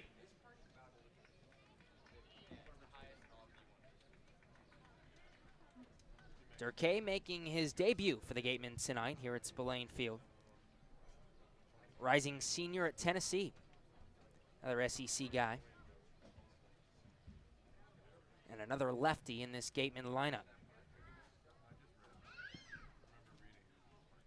First pitch to him. Misses outside, 1-0. Cotuit leads 2-0. The Gatemen still without a hit off of Sullivan. Only base runner that walked by Sems in the second. Sullivan a deep breath. The 1-0 offering. Foul tipped back behind home plate. 1-1. Durkay hit .228 for the Tennessee Volunteers this past season. It's the worst average he's put up in his career. The 1-1. Curveball slapped out into left field. McWhorter barely has to move. 3 steps back, makes the catch. 2 away here in the third. And that'll bring up the top of the order in Braden Ward. So not a bad first trip through the lineup for Sean Sullivan. Just 1 walk issued. No hits for the Gatemen. Still 2-0 Kettleers. Braden Ward grounded out to Schmidt his first time up in the first inning. Actually, that was a bunt down the third base line. First pitch misses outside, 1-0 to Ward.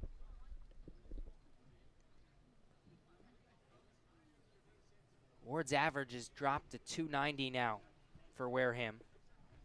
1-0 fastball paints the inside corner, 1-1.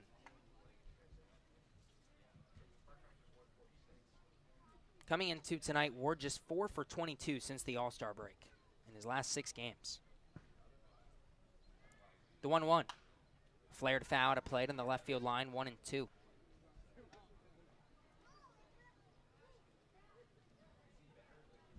Ward has hit well against the Kettleers this year, though, including the at-bat in the first inning despite the ground out. Now 6 for 20, hitting .300 against the Kettleers with 5 RBIs. The 1-2 pitch, fastball up high at the chin, 2-2. That slump for Braden Ward started before the All-Star game, though. When you take the 4 games prior, you go over the course of his last 10, he's batting just $179. The 2-2. Slapped into left field, a base hit. 2-out single for Braden Ward. First hit of the game for the Gatemen.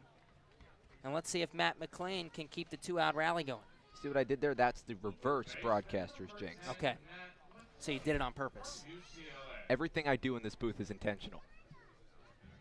Is that on record? I'll act like I believe that. Kettleers 2, Gatemen nothing. UCLA Brew into the plate in Matt McLean. Open stands from the right side. Righty Sullivan sets, throws over to first. Ward dives back safely. Talked to McLean before the game about batting behind Ward. 25 stolen bases for Braden Ward. Leads the Cape Cod Baseball League by a long shot. Sullivan sets on the first base side of the rubber. The pitch. Ground ball fouled on the third base line. 0-1. I actually asked McLean if he just liked hitting in the 2-hole. After Darren Baker left, that's really where McLean got put, right there in that 2-hole for the past week and a half or so for Wareham. After hitting in the 6-7 spot most of the year. And he says he loves the 2-hole. That's where he expects to bat at UCLA this next season. Throw over to first. Ward dives back safely. And he goes, Bud, and he said it with a chuckle, it can be a little annoying batting behind Ward because when he gets on, the at-bat just takes forever.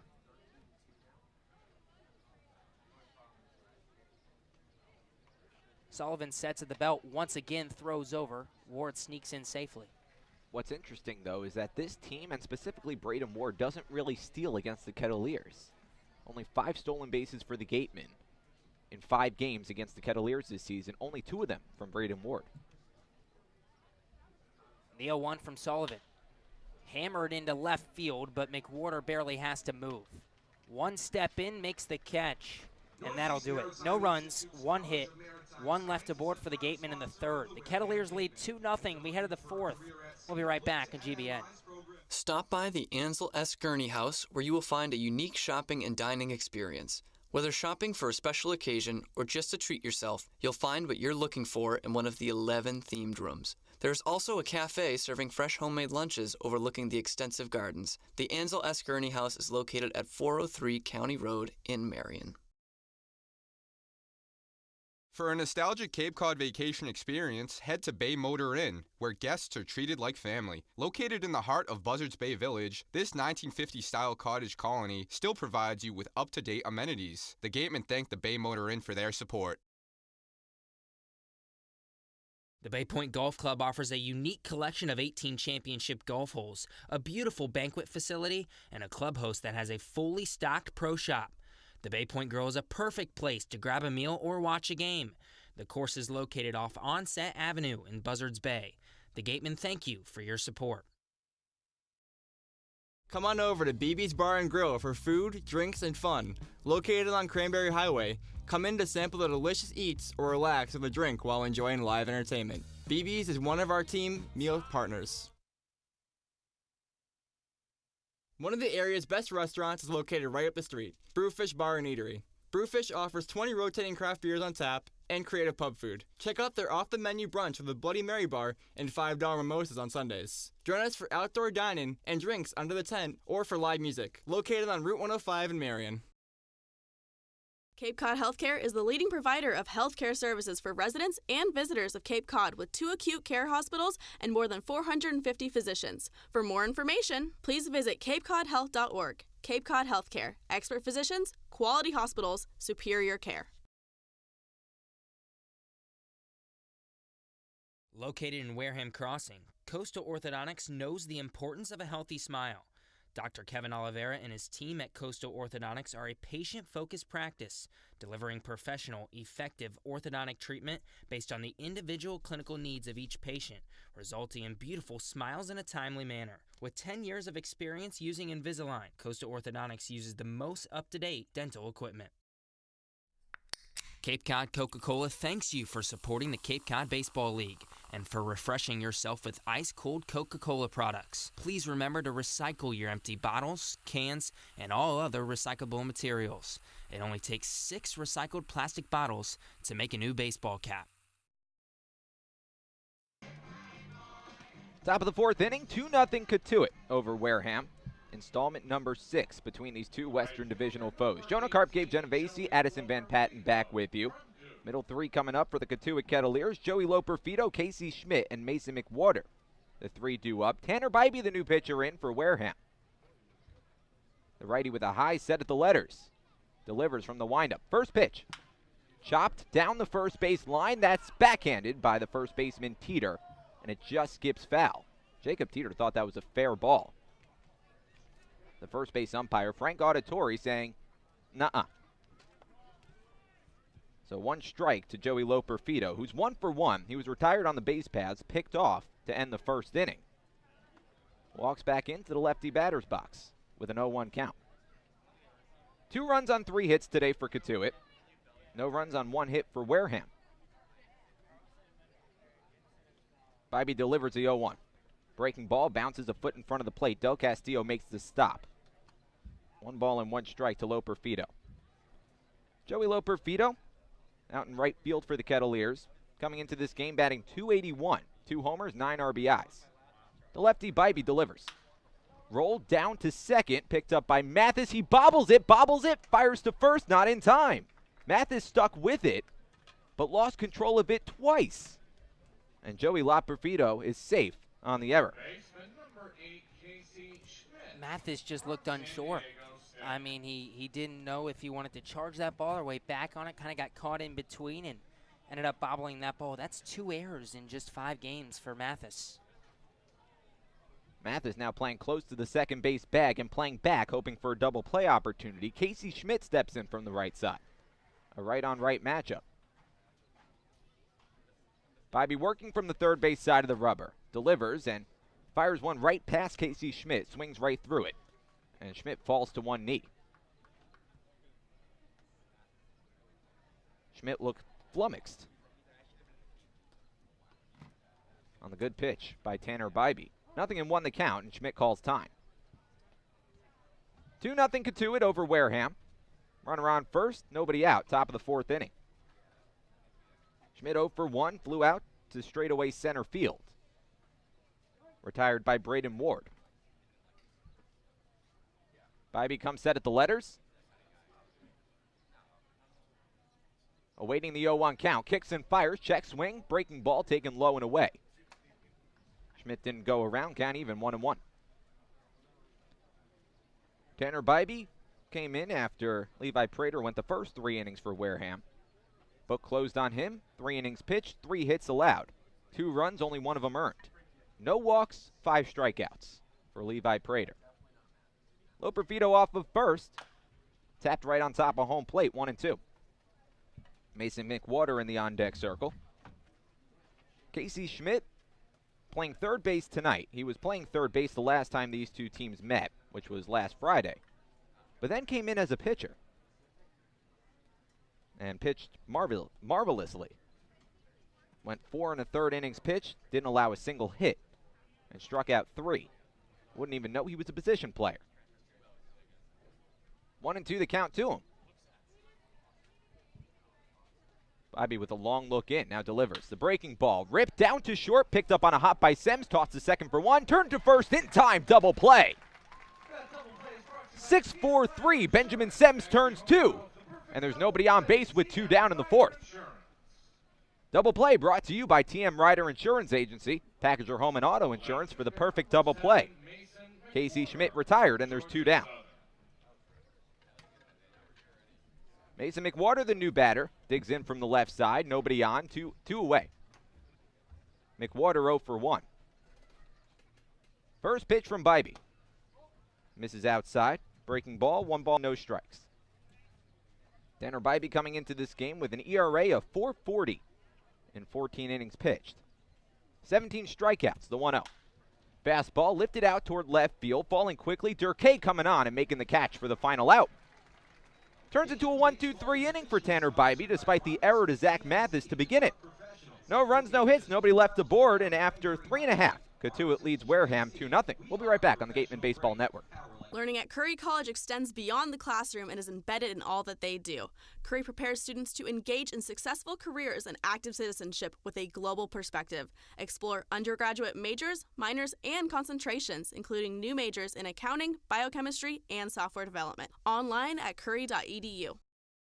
Clobbered high and deep to right center field, and this one is gone. A home run. That home run's brought to you by Eastern Propane and Oil. Another scholarship for a deserving youth. Eastern Propane and Oil, we're in your neighborhood. After the game, visit El Mariachi on Main Street for the best Mexican food in Wareham. The cantina provides a delicious late-night snack accompanied by fun cocktails.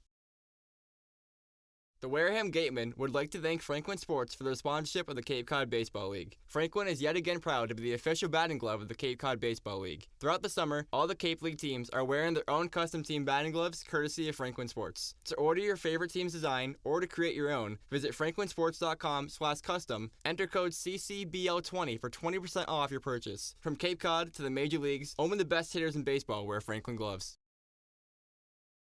Come as you are, sit down, and relax at the deck of the Gateway Tavern. Enjoy the view while exploring their extensive food and drink menus for the ideal Cape Cod dining experience. Gateway Tavern, the official helmet sponsor of the Wareham Gatemen. Joanne Stevenson and William Ravis Real Estate, a double play when it comes to selling or buying a home. With 19 years of experience in residential real estate and ranked #1 globally, they are sure to help you with all of your hopes and dreams. William Ravis Real Estate, the official real estate company for the Boston Red Sox, and Joanne Stevenson, your hometown agent, proudly support the Wareham Gatemen. Located on the Cape Cod Canal, Keystone Place at Buzzards Bay is the area's newest rental independent living, assisted living, and memory care community. With some of the area's largest apartments and an ultra-inclusive monthly service package, Keystone Place is a life-fulfilling retirement community unlike any other. Discover Keystone Place, the best option in Cape Cod. One of the Gatemen's favorite places for their post-game meals is Cool Cone, where you can get anything from fried clams and fried chicken to an ice cream sundae, and then top it all off with a round of mini golf. Cool Cone, located on Route 6 on the Wareham-Marion line. Bottom of the fourth inning, 2-0 Wareham, or 2-0 Cotuit rather. Wareham trailing. Jacob Teeter, Adrian Del Castillo, Dallas Beaver, the three due up. 3, 4, and 5 coming up. New pitcher in, Nick Jones for the Kettleers. First pitch low and away. 1 ball and no strikes. Jacob Teeter 0 for 1. Nate Jones making his debut for the Kettleers tonight.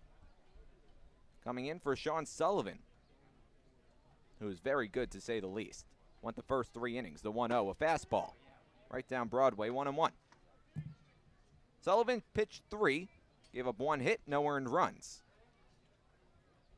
1 walk, 3 strikeouts. Leaves with a 2-0 lead. Breaking ball over the outer corner, 1-2. Teeter the last out of a 1-2-3 first inning. Grounded out to Casey Schmidt, who made 2 highlight plays in that first inning. First one on a bunt attempt by Braden Ward. Circled in and threw him out. And then a Jacob Teeter with a hard hit ball down the third base line. Breaking ball up and in. Forced Teeter to back away. Jones playing a little chin music.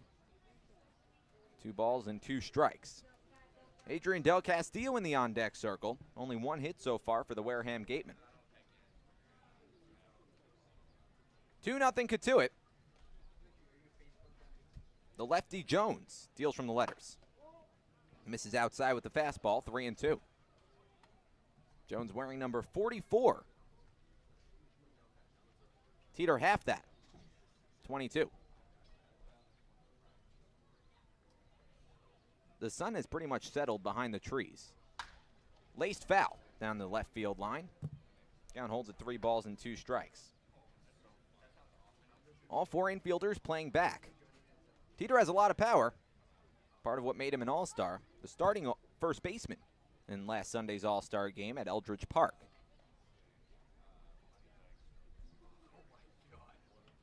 Batting average at .294 coming into this game.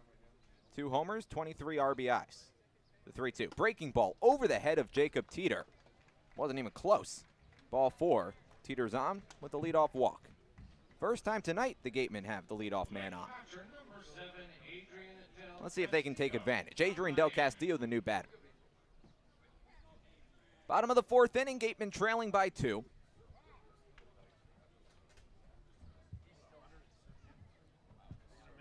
Del Castillo steps in from the left side. 0 for 1 with the ground out. Teeter with about 3 steps off the first base bag. The third baseman, Schmidt, playing off the bag and in on the infield grass. Throw back to first. Teeter not taking much of a lead. Cotuit entering this game at 19-17-4, third in the Western Division. 2 points back of Wareham. And a run differential of plus 37. Fastball low and away. 1 ball and no strikes, and time called as Cody Pasek goes out to talk to Nick Jones to settle him down. 2 runs across for the Cotuit Kettleers. 1 run in the first inning, 1 run in the third inning. That's the difference right now. But the tying run at the plate for Wareham. Runner on first, nobody out, bottom of the 4th. Adrian Del Castillo, who's trying to work his way out of a slump over the last 10 games. 0 for 1 tonight. Fastball misses away, 2 balls and no strikes. Del Castillo, the rising sophomore at the University of Miami. Drafted in the 36th round by the Chicago White Sox in the 2018 MLB draft. The 2-0. Foul tipped into the glove of Pasek. 2 balls and 1 strike.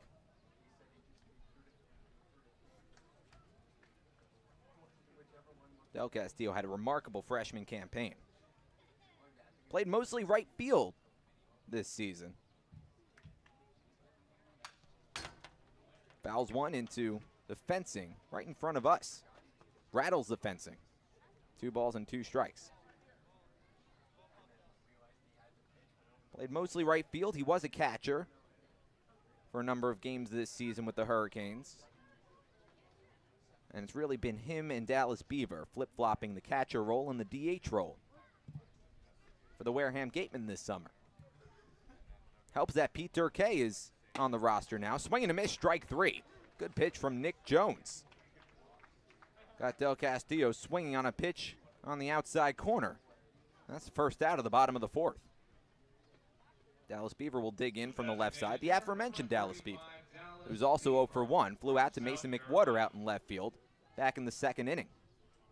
3 base runners tonight for the Wareham Gatemen, 2 of them coming via the walk. Only 1 hit. That was Braden Ward's back in the 3rd. Runner at first, breaking ball. Bends over the outer corner, 0-1 to Beaver. Jacob Teeter on first base. Not a lot of speed for the first baseman. Takes about 3 steps off the bag. Jones comes set at the letters. Checks the runner at first, delivers from the first base side, and misses outside with the breaking ball, 1-1. Benjamin Sems in the on-deck circle. The last time these two teams met, it was last Friday, a 6-1 Cotuit victory. They've taken a 3-2 series advantage against the Wareham Gatemen, the 1-1. Fastball low and away. Skips to the left of Cody Pasek, but Pasek stays with it, keeping Teeter at first. 2 balls and 1 strike to Beaver.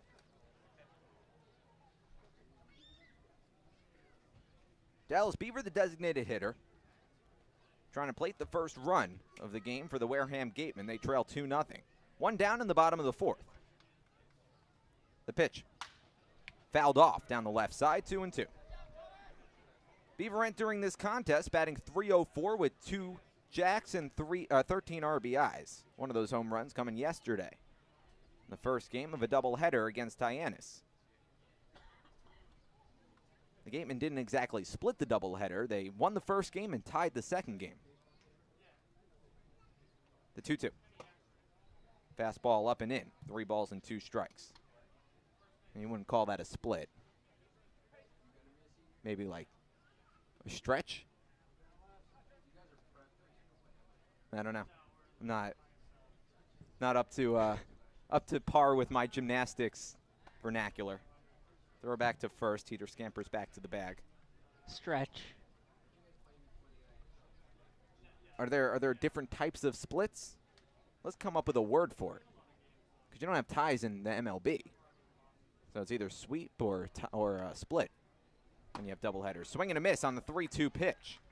Another pitch over the outer corner. That one maybe a little bit outside, but it got Beaver to bite. 2 straight strikeouts for Nick Jones to work around the leadoff walk. Now he's just a strike away from getting out away from getting out of it. Faced an all-star in Benjamin Sems.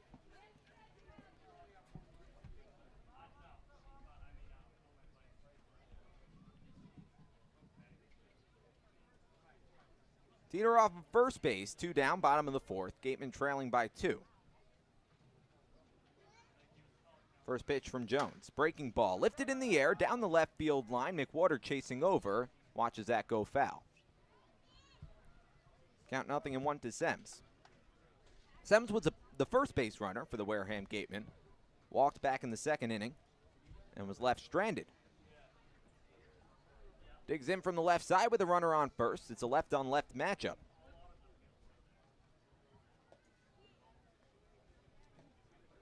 The pitch. Breaking ball fouled off into the fencing once again, 0-2. Sems entering this contest batting .280. 1 homer, 16 RBIs. Not a bad bat to have as your number 6 hitter. Behind the count, 0-2. The fastball tapped right on top of home plate. Sems just getting a piece of it. Count holds at 0-2. Jacob Teeter was taken off. Perhaps a hit and run play with 2 down. Of course, Teeter running on contact with 2 away. Matt Rudick in the on-deck circle. Middle infield playing back, as is Casey Schmidt, the third baseman. Fastball upstairs, 1 ball and 2 strikes.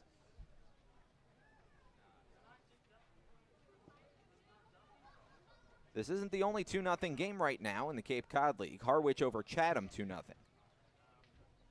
Brewster has her work cut out for him, playing Bourne, trailing 13-3. Throw back to first. Teeter scampers back. Count holds at 1-2. But the game we have our eye on is Hyannis versus Falmouth. Right now, the Harbor Hawks over the Commodores 5-4. That's the 2nd game of a doubleheader between those 2 teams today. The 1-2. Swing and a miss, strike 3. Holt Jones with 3 consecutive strikeouts to work around a leadoff walk to Jacob Teeter. No runs, no hits, but 1 man left in the bottom of the 4th. After 4, it's 2-0 Kettleers. We'll be back for the 5th. Stick around on the Gatemen Baseball Network. Come as you are, sit down and relax at the deck of the Gateway Tavern. Enjoy the view while exploring their extensive food and drink menus for the ideal Cape Cod dining experience. Gateway Tavern, the official helmet sponsor of the Wareham Gatemen. Joanne Stevenson and William Ravis Real Estate, a double play when it comes to selling or buying a home. With 19 years of experience in residential real estate and ranked #1 globally, they are sure to help you with all of your hopes and dreams. William Ravis Real Estate, the official real estate company for the Boston Red Sox, and Joanne Stevenson, your hometown agent, proudly support the Wareham Gatemen.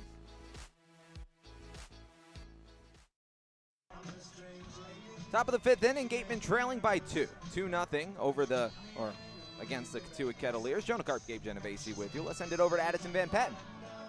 Thanks, Jonah. It's been an interesting summer for the Wareham Gatemen with all of the weather challenges that have come upon Cape Cod this summer, from rain to hail to even tornadoes, and that's actually affected our scheduling. So the Gatemen will be playing Falmouth on August 1st for a makeup game from earlier in July, and that game was to be determined for a while, but it is officially going to be played. That is because even though the playoffs are set for the West and East divisions, the championship game is not determined, and the points have to be equal in the East and West divisions to determine home team advantage. Therefore, that game will be played right here at Spillane Field against Falmouth on the 1st. That is 3 days from now. Sending it back to you guys. All right, thanks so much, Addison. Good stuff. In case you were wondering if that game, despite the seating arrangements, if that game would be or wouldn't be played. First pitch fouled off.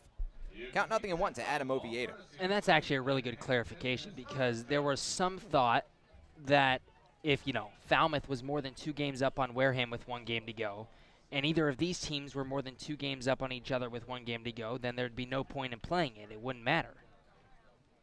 0-1 the count to Oviedo. He's 0 for 1 today. Breaking ball low, 1-1.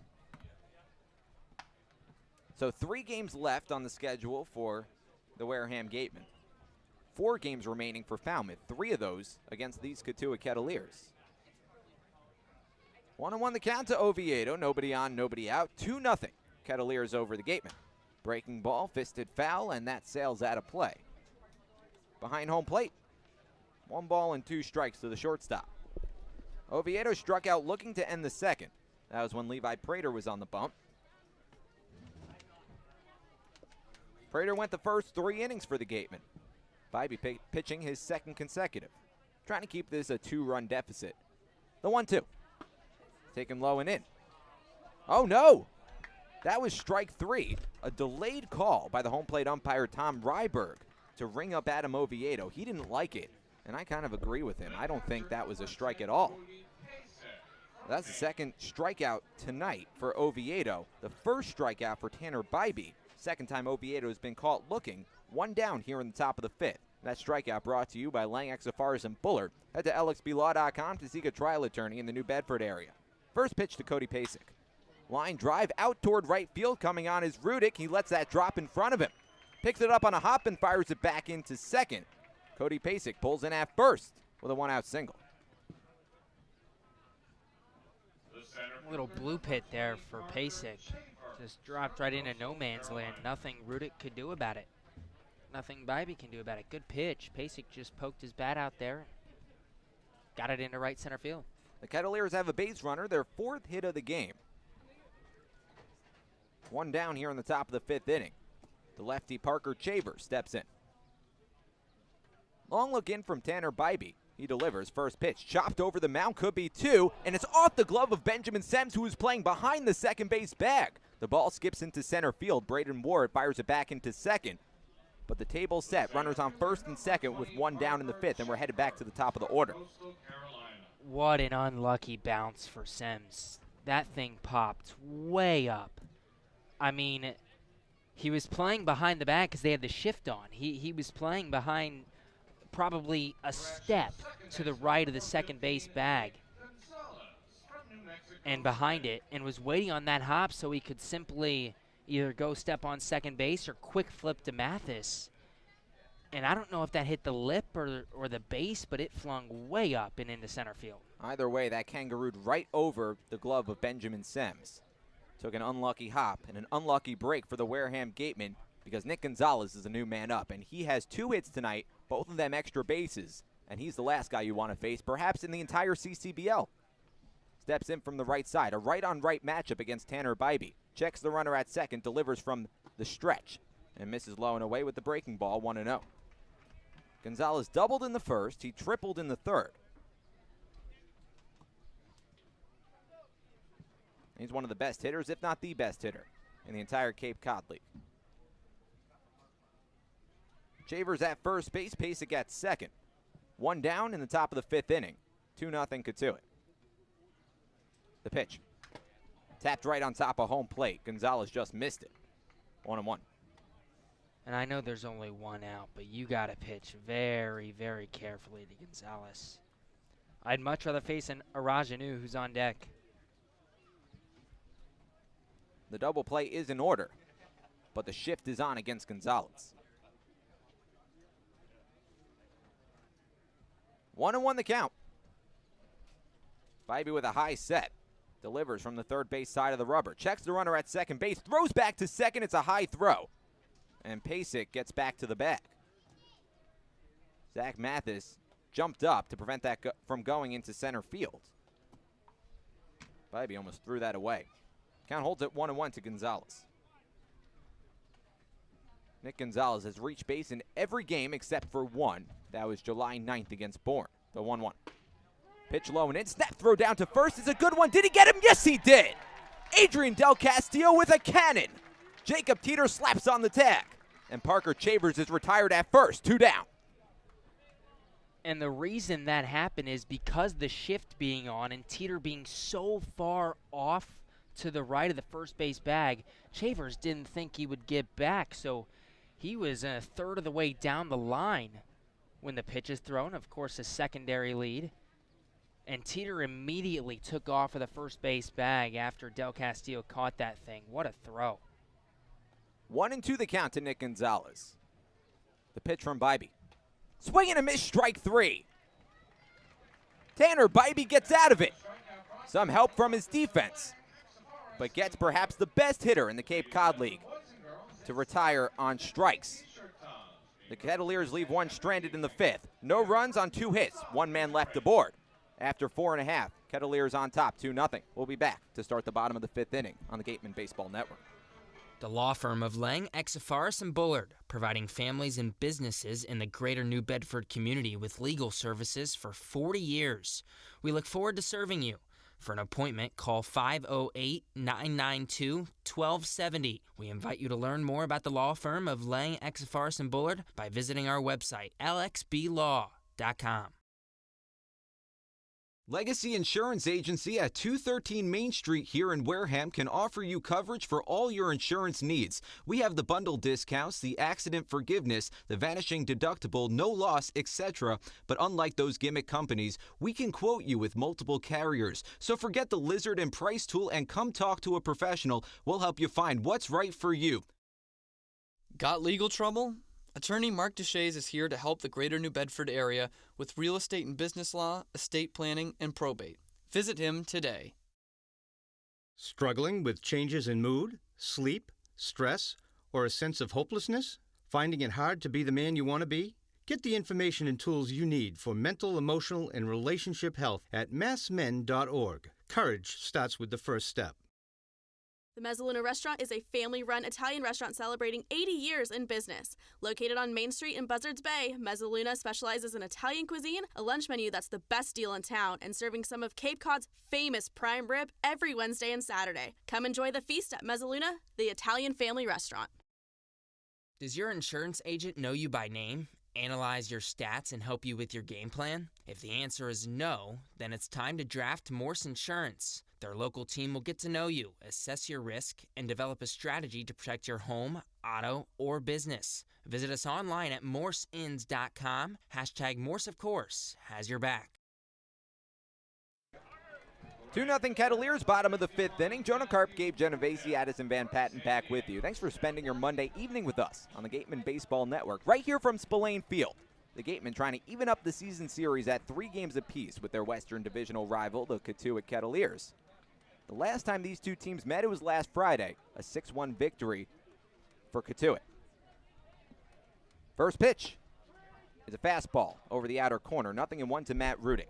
Bottom 3 coming up for the Wareham Gatemen, Matt Rudick, Zach Mathis, and Pete Durkay. Light shining bright here at Spillane Field. Just crossing the 8 o'clock mark on the East Coast. Fastball misses outside. Count even, 1-1. Rudick 0 for 1. He struck out swinging to end the second. Nick Jones back on the bump. The second pitcher used tonight for Cotuit. Trying to preserve this shutout. Swing and a miss. 1-2. Nice breaking ball off the hand of Nick Jones. Jones, the lefty pitcher, came in for Sean Sullivan, who pitched the first 3. Kicks and fires. Misses low with the breaking ball. 2-2. And he's setting all these lefties up for Wareham away. He's painting the outside corner nicely. And for example, that pitch right there started on the outside corner and broke off the plate. Good job by Rudick to hold. The 2-2. Fastball misses just a little bit outside, and the count runs full.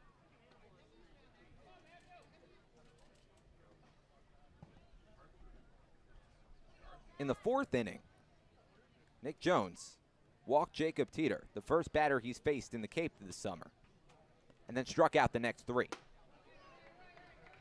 Fires a pitch up and in to Matt Rudick for the second straight inning. Walks the first batter he faces. The second baseman, number 11, The strike to ball ratio so far isn't ideal. He's thrown 29 pitches, Nick Jones has, and 15 of them for strikes, 14 of them for balls. Trying to settle down against the bottom third of the order for the Wareham Gatemen. Zach Math is 0 for 1, steps in from the left side. Little bit of a shift on as well for the Kettleers infield. Third baseman Schmidt way off the line. First pitch from Jones. Upstairs, 1-0.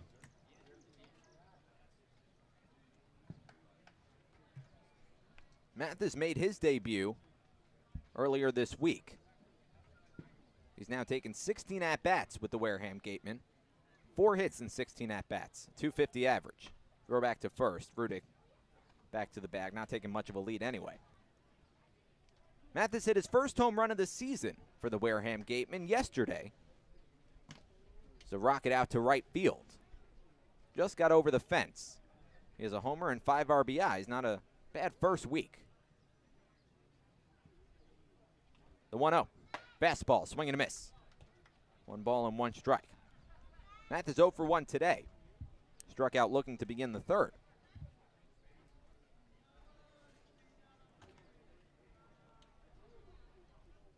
Runner at first base, nobody out, bottom of the 5th inning. Gatemen trailing 2-0. Left on left matchup. Jones sets, kicks, fires, and a swing and a miss from Zach Mathis makes it a 1 ball, 2 strike count.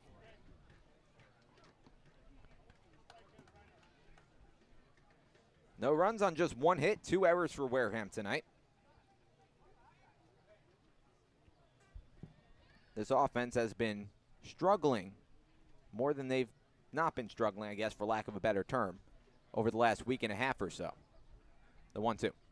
Fastball just misses the outside corner. Tough pitch to take for Mathis, but the count runs even, 2-2.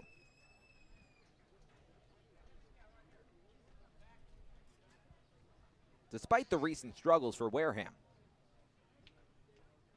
they're still first in the CCBL in hits. First in batting average. Pitch up and in. 3 balls and 2 strikes. First in the West in on-base percentage. And the 286 strikeouts this season, the fewest in the Cape Cod League.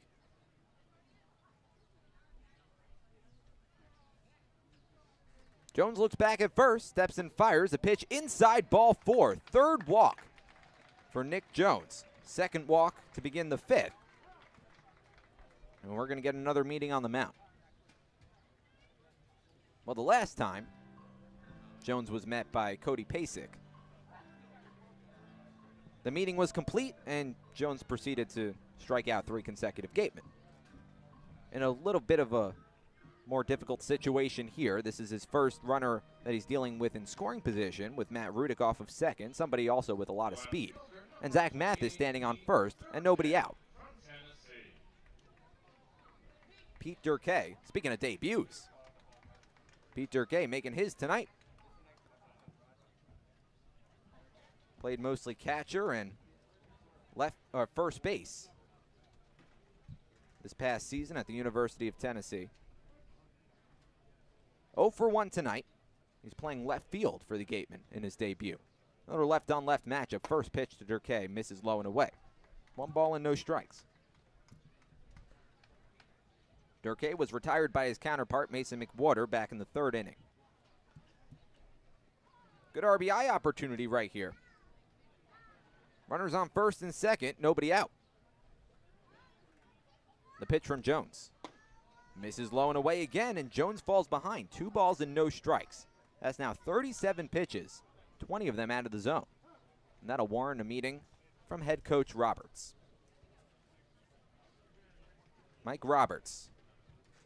Coached at UNC for 21 years, from 1978 to 1998. His son, Brian Roberts, all-star, played for the Yankees. Not a bad pedigree. And he's been with Cotuit for quite some time. And the Kettleers have a long and storied history of their own. Team founded in 1947. Won a championship 16 times, which is the most of any Cape League team. Some of the alumni to come through this organization: Charlie Blackman, Tim Tuffle, Jeff Kent, Jason Kipnis, among others. Last year, Cotuit went 22-18-4, which was 4th in the Western Division. So they just snuck into the playoffs, facing Wareham in the first round. The Gatemen swept Cotuit in the first round. But the difference between the Gatemen in first place and the Kettleers in 4th place was a total of 4 points. That's how close the Western race was last year. This year, not as close. Falmouth with a late surge. Went on an 11-game win streak. They've won 12 of 13. And they've taken a 7-point lead over the Wareham Gatemen for first place in the Western Division. Lifted in the air, straightaway center field. Chavers drifting back, and that'll go over his head. It one-hops the wall. Matt Rudick rounds third, being waved around. The throw comes into short. Matt Rudick comes home to score. Zach Mathis right behind him, and 2-run triple for Pete Durkay. Welcome to the Cape League, Mr. Durkay. Tie ball game at 2.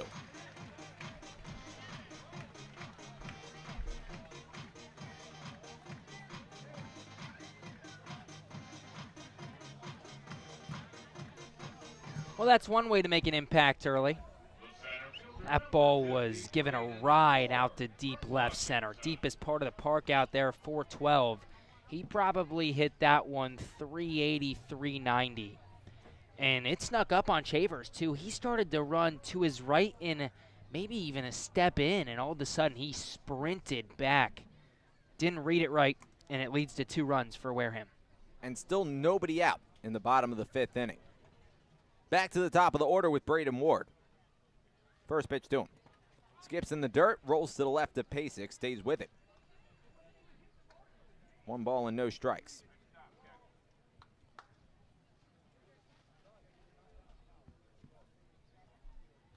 Meanwhile, as we speak, Falmouth and Hyannis tied at 5.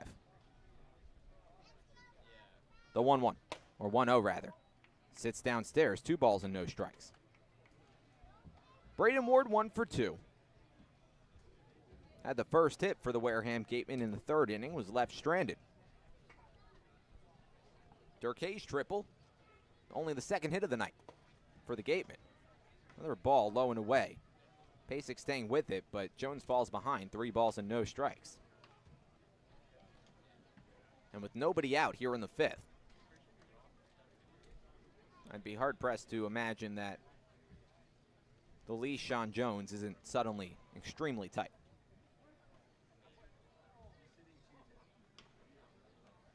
Three 3-0 the count to Braden Ward. Fastball just over the outside corner, 3-1. Matt McLean in the on-deck circle. Durkay off of 3rd. 2-2 the score.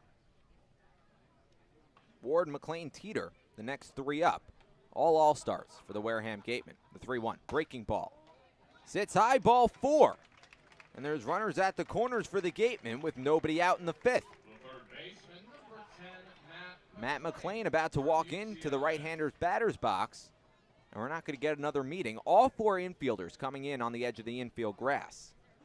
3 walks in the inning from Jones. He now has 4 in only 1 inning pitched. 2 runs home for the Gatemen in this inning alone. And they're threatening again. Matt McLean 0 for 2.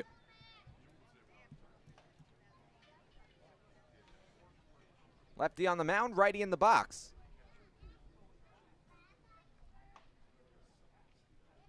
Ward dances off first. First pitch fastball upstairs, 1-0. 25 balls, 19 strikes for Nick Jones.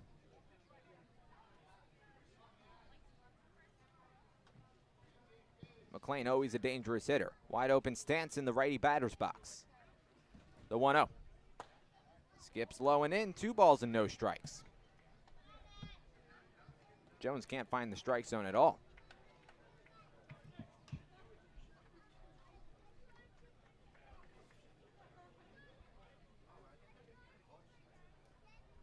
Takes a long look in to get the sign from Pasek. Looks at first. Fires it as McLean fouls it off. 2 balls and 1 strike to count to the righty McLean. And the Kettleers infield, I mean, just looks kind of strange right now. They're still in on the grass. But Gonzalez is about 2 feet to the left of second base. Shift on for McLean. Ward takes off. Pitch was low, and it gets away from Pasek. Ward makes it safely to second without a throw. And now there's 2 in scoring position. Ward at second, Durkay at third. Still nobody out in the bottom of the 5th in a 2-2 game. And now Gonzalez will go back more toward first base to his left. He was just there for a potential double play ball. Ward with a big lead off of second, and time called. 3-1 the count to Matt McLean.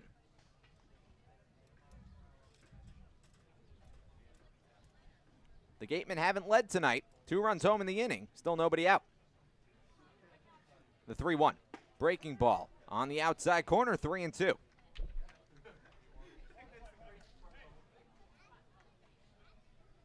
McLean, the Western Division All-Star MVP. In last Sunday's All-Star game. Hit a 2-run homer in that game. The payoff. Fastball up and away, ball 4, and the bases are loaded. 5 walks for Nick Jones, and it's starting to unravel in a 2-2 game. 4 of the 5 in this inning alone for Jones. The 2 RBI triple from Durkee, the only hit for the Gatemen. And the one positive note for Jones, despite all this, it's still a tie game. Get yourself a ground ball here. Try to work out of it. Jacob Teeter digs in from the left side. First pitch swinging, fouls it off, 0-1. Teeter, the beneficiary of a walk. That was the first walk issued by Nick Jones. That came in the last inning. Teeter was left on base after Jones retired the next 3, all strikeouts. Del Castillo, Beaver, and Sems. The 0-1. Breaking ball sits inside. 1 ball and 1 strike. Pete Durkee had a 2-run triple. He represents the go-ahead run at third. Braden Ward off of second, Matt McLean off of first. The 1-1 to Teeter, swing and a miss, strike 2. Fastball blew it right by him.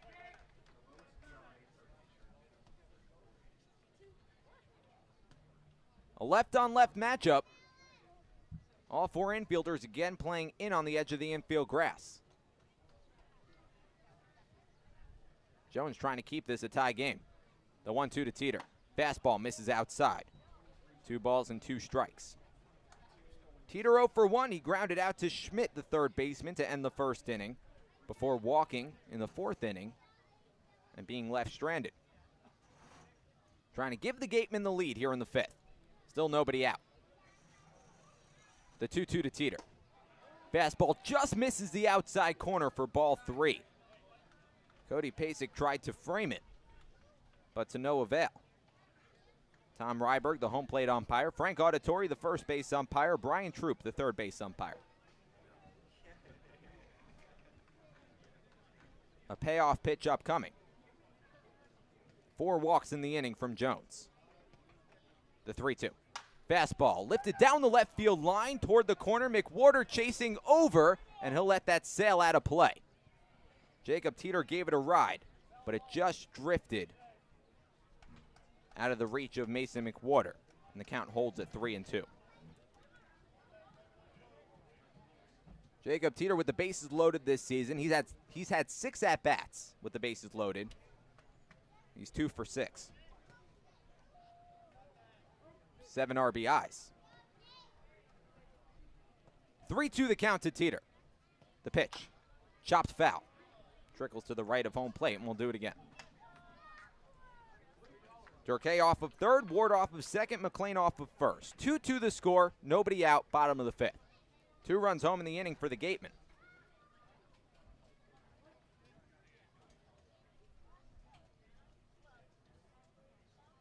The 3-2. Fastball misses the outside corner, ball 4, and the Gatemen take the lead. Jacob Teeter saunters down to first. Everybody advances 90 feet as Pete Durkee scores the go-ahead run. 3-2 Gatemen.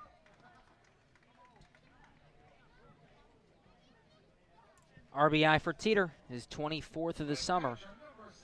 Leads this Wareham team. And I mean, if you're Cotuit, how long do you leave Jones out there?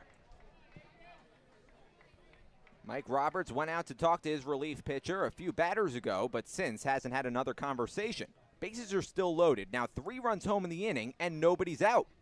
Adrian Del Castillo, the new batter. First pitch to him, he swings and fouls it off. Into the fencing, 0-1. A fastball from Nick Jones. He's thrown 6 more pitches out of the zone than in the zone. 58 pitches thrown from Jones. Fastball misses outside. 1 ball and 1 strike the count. Jones has walked 6 batters, 5 of them in this inning. Braden Ward at third, Matt McLean at second, Jacob Teeter at first. The pitch to Del Castillo is fisted foul. And behind home plate, out of play, 1-2. Only 2 hits tonight for Wareham. 3 runs. All of them coming in this inning. Jones ahead on Del Castillo, 1 ball and 2 strikes. Comes set at the letters. Delivers from the third base side. The breaking ball sails over the head of Del Castillo. It rolls to the backstop and another run comes home. Braden Ward scores from third. Matt McLean goes to third. Jacob Teeter goes to second. Still nobody out. And this inning, a nightmare for Nick Jones.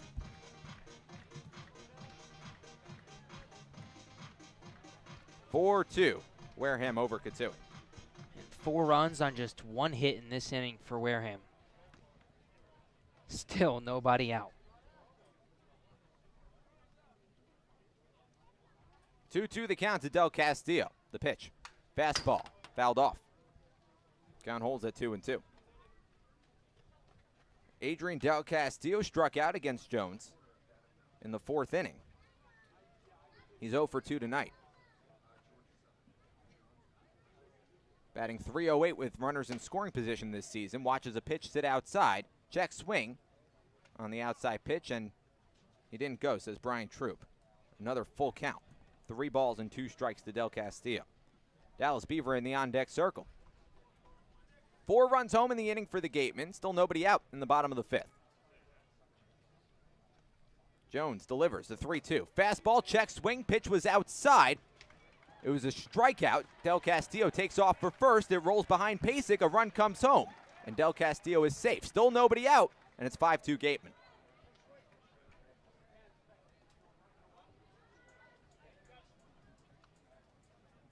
And now Mike Roberts is going to make a pitching change. Perhaps long overdue. The entire infield converging. 5 runs home in the inning. Still nobody out in the bottom of the 5th, and there's runners at the corners for the Gatemen.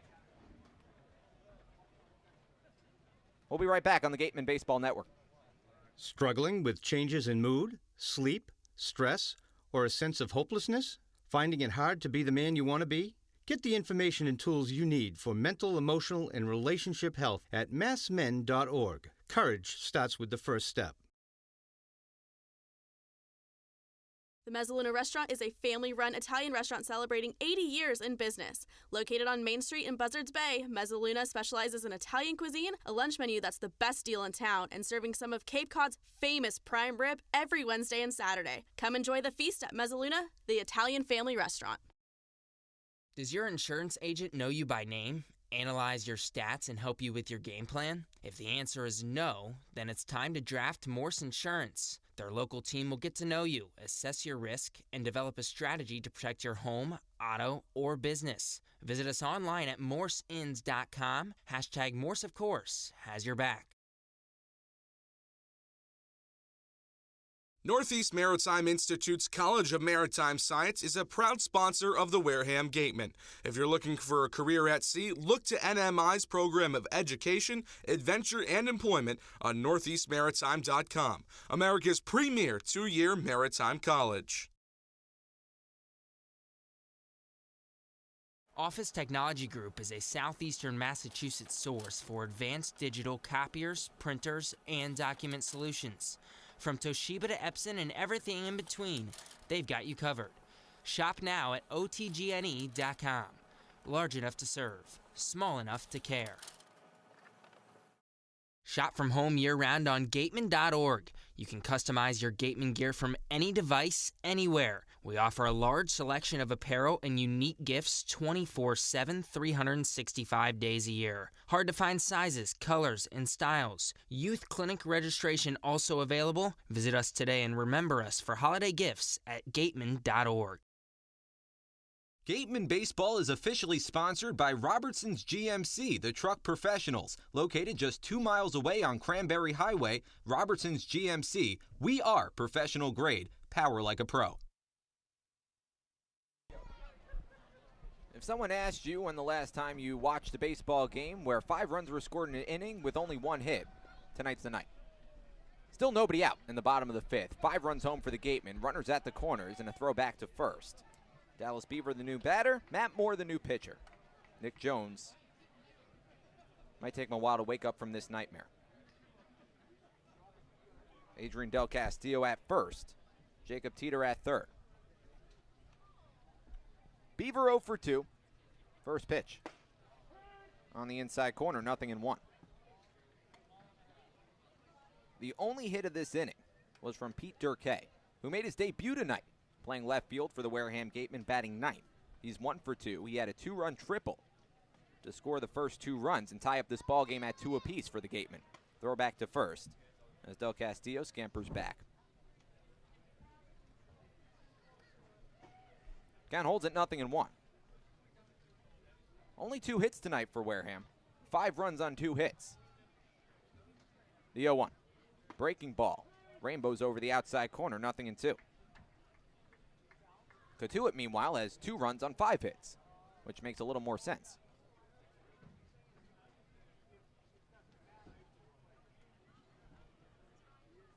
All 4 infielders playing in on the edge of the infield grass against the lefty Beaver. The breaking ball lifted in the air out toward left field. It's carrying. McWater goes back. Circles under it and makes the catch. Tagging from third base, Jacob Teeter. A strong throw in from left field, and Teeter is safe.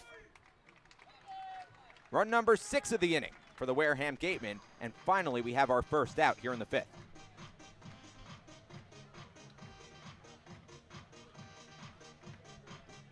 And I think Wareham might have caught a break. That was a strong throw from McWater.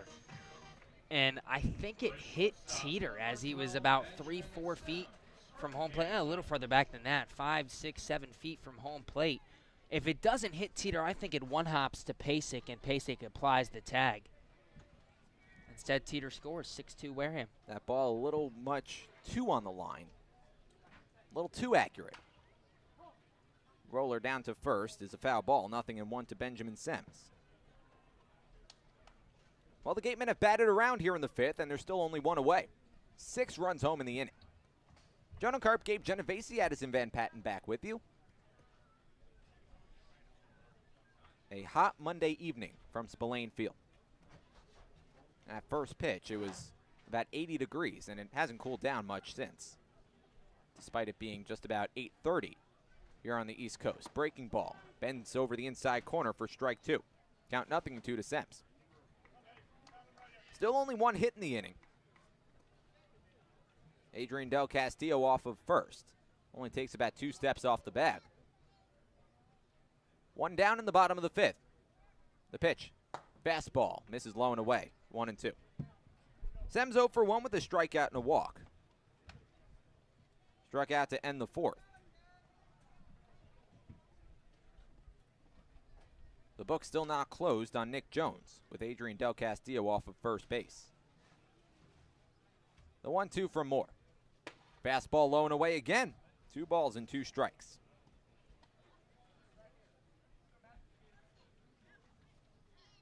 The Gatemen at home this season, 12-6-1 in 19 games played.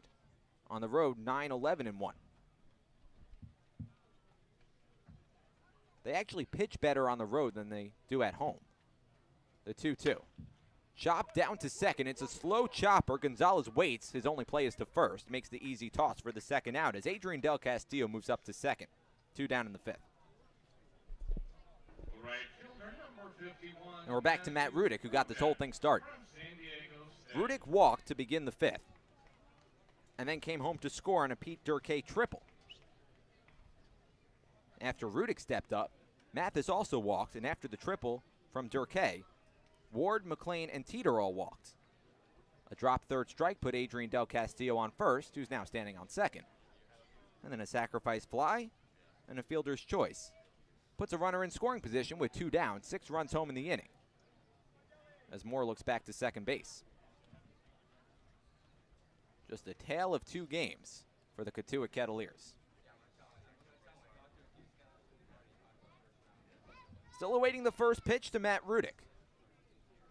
The lefty Moore deals and fires the fastball outside. 1 ball and no strikes. By the way, we didn't really talk about what would happen if Falmouth and Hyannis tied, which is what happened. They finished their game tied at 5. The 1-0. Fastball misses low and away. 2 balls and no strikes. And what happens is it's just enough for Falmouth to clinch. Wareham, if Falmouth were to lose out and Wareham were to win out, each team would have 52 points. And, well, Falmouth would win the season series 5-1 with Wareham. So Falmouth gets the 1 seed. The 2-0. Breaking ball over the outside corner, 2-1. So the top spot in the Western Division is solidified with the Falmouth the Falmouth tie with Hyannis.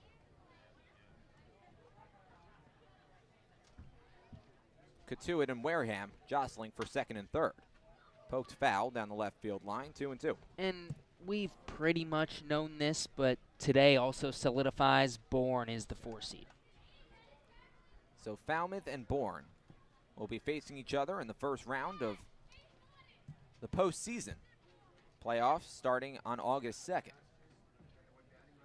Moore looks back at second, kicks and delivers. The breaking ball fouled off. Count holds it 2-2 to Rudick. Which confirms that these two teams will meet in the first round. It's just a matter of who gets home field advantage, which, as we all know, is pretty important in postseason baseball. Cotuit has gotten the better of Wareham in the season series, 3-2 so far. The 2-2. Breaking ball rolled to the right side of the infield, shuffling over. Nick Gonzalez scoops it up, fires to first in time to retire Rudick, and finally put an end to the bottom of the 5th. It was a long 5th inning. A 5th inning that saw 6 runs come across on only 1 hit for the Wareham Gatemen, only 1 left aboard. And after 5, it's the Gatemen 6 and the Kettleers 2. We'll be back to start the 6th on the Gatemen Baseball Network. Stick around.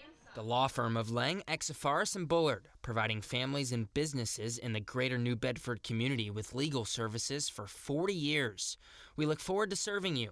For an appointment, call 508-992-1270. We invite you to learn more about the law firm of Lang, Exafaris, and Bullard by visiting our website, lxblaw.com. Legacy Insurance Agency at 213 Main Street here in Wareham can offer you coverage for all your insurance needs. We have the bundle discounts, the accident forgiveness, the vanishing deductible, no loss, etc. But unlike those gimmick companies, we can quote you with multiple carriers. So forget the lizard and price tool and come talk to a professional. We'll help you find what's right for you. Got legal trouble? Attorney Mark Deshays is here to help the greater New Bedford area with real estate and business law, estate planning, and probate. Visit him today. Struggling with changes in mood, sleep, stress, or a sense of hopelessness? Finding it hard to be the man you want to be? Get the information and tools you need for mental, emotional, and relationship health at massmen.org. Courage starts with the first step. The Mezzaluna Restaurant is a family-run Italian restaurant celebrating 80 years in business. Located on Main Street in Buzzards Bay, Mezzaluna specializes in Italian cuisine, a lunch menu that's the best deal in town, and serving some of Cape Cod's famous prime rib every Wednesday and Saturday. Come enjoy the feast at Mezzaluna, the Italian family restaurant. Start of the 6th inning, Araja New, Matthew Mervis, and Joey Loperfido. 2, 3, and 4 in the Kettleers order due up against Tanner Bybee.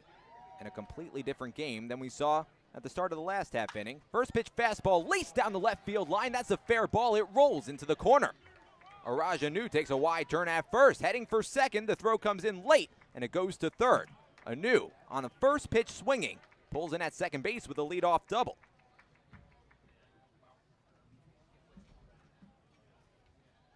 The Gatemen only had 1 hit in the last half inning, and it was a triple from Pete Durkay. It was a 2-run triple that, at the time, tied the game at 2. But 6 walks in the inning. Plated 6 runs. And that's where we stand right now, the Gatemen by 4. But the Kettleers threatening against Tanner Bybee with nobody out. Top of the 6th inning, Bybee looks back at second. Anu dances. First pitch Misses down and in. 1 ball and no strikes to Mervis.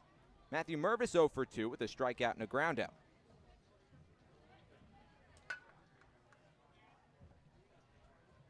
Runner at second base, nobody out, top of the 6th. 6-2 Gatemen. The pitch. Laced back towards straightaway center field. Coming on is Braden Ward. He makes the catch, tosses it back into second, trying to double up Araja Anu, but is not in time. Anu just diving back in safely to the second base bag. Boy, that was a close play. Zach Mathis stomped on the bag almost simultaneously, but Anu just got his hand in there, and there's only 1 away with a runner at second. Jonah, Karp, Gabe, Genovesi, Addison Van Patten with you. Thanks for spending your Monday night with us on the Gatemen Baseball Network. Joey Loperfido digs in from the left side against the righty Bybee. High set at the letters. Delivers from the third base side of the rubber. Steps and fires. First pitch fastball. Swung right through. 0-1. Loperfido has reached twice. He singled in the first inning, then was picked off in the first inning to end the first inning. Then reached on an error. The 0-1. Gets behind Del Castillo. It was a fastball that was taken inside. 1-1 the count. And Anu goes second to third. So a run just 90 feet away from for the Kettleers. They trail by 4. 2 runs on 6 hits tonight for Cotuit. 1 ball, 1 strike count to Joey Loperfido with Casey Schmidt in the on-deck circle.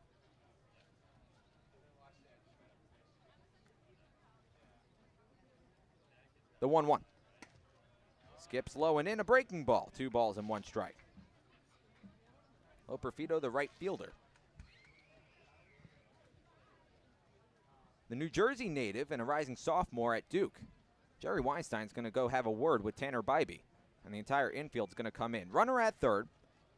Gateman leading by 4 with 1 down in the top of the 6th inning. It's a warm Monday afternoon.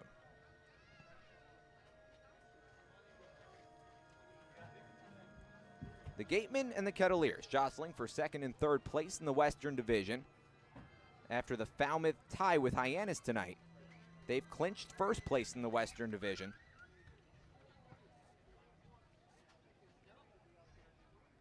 That was where the Gatemen finished last year before sweeping their way through the postseason.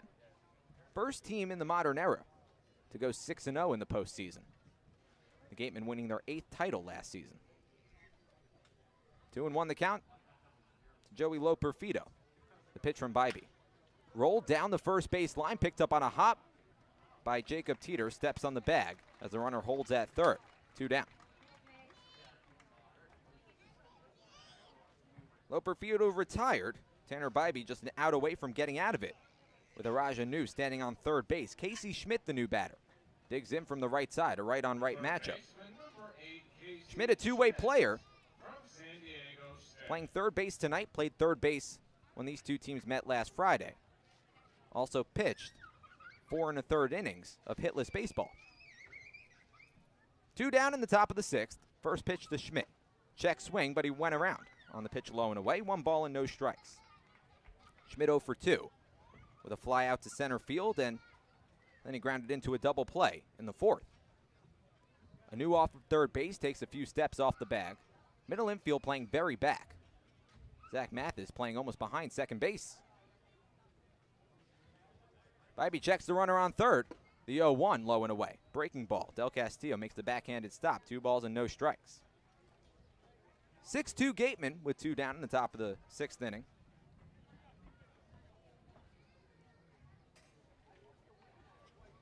The Gatemen pitching staff over their last 5 games has been something else. As good as it's been all season. An ERA of 2.30. Bybee looks over at third, delivers. Pitch misses low and away. 3 balls and no strikes.